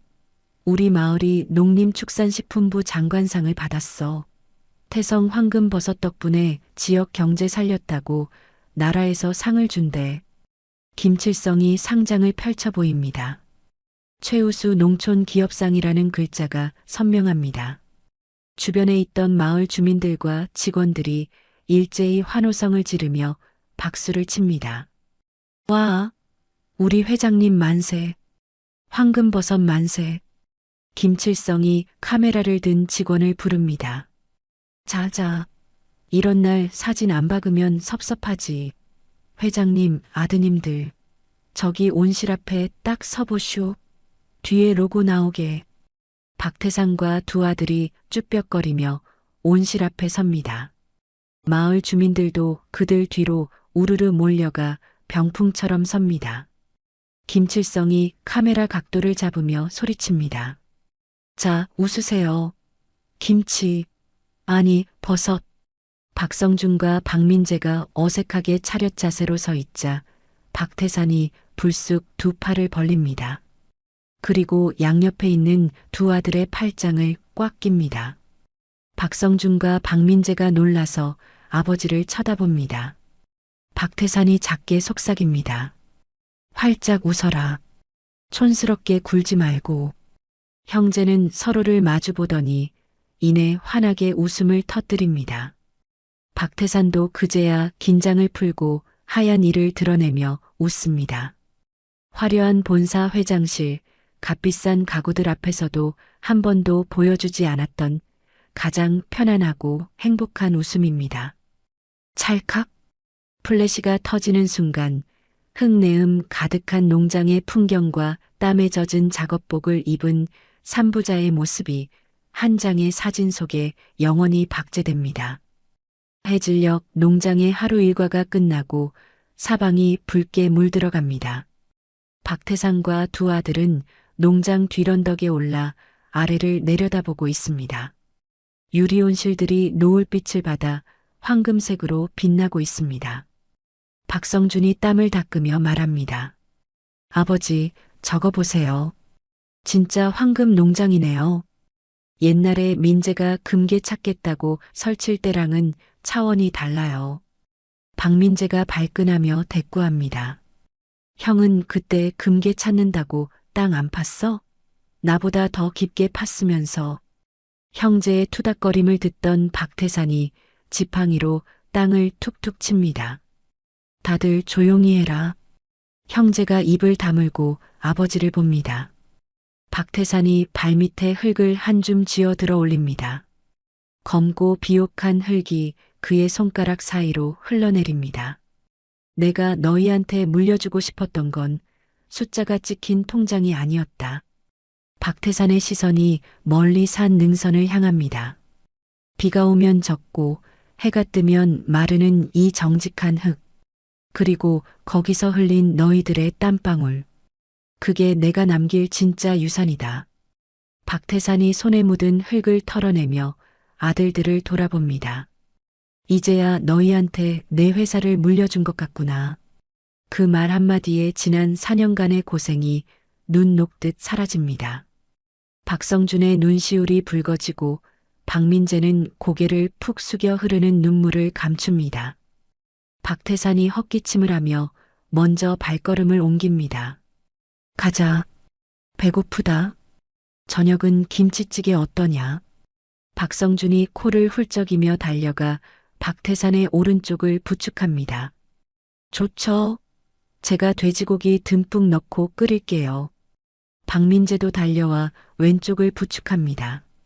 형이 끓이면 맛없어. 내가 간 맞출게. 이 자식이 내가 물류본부장인데 요리도 물류처럼 딱딱 맞춰서 하거든. 세 남자의 그림자가 길게 늘어지며 언덕을 내려갑니다. 현관 앞에는 흙 묻은 낡은 작업화 세 켤레가 나란히 노여 주인을 기다리고 있습니다.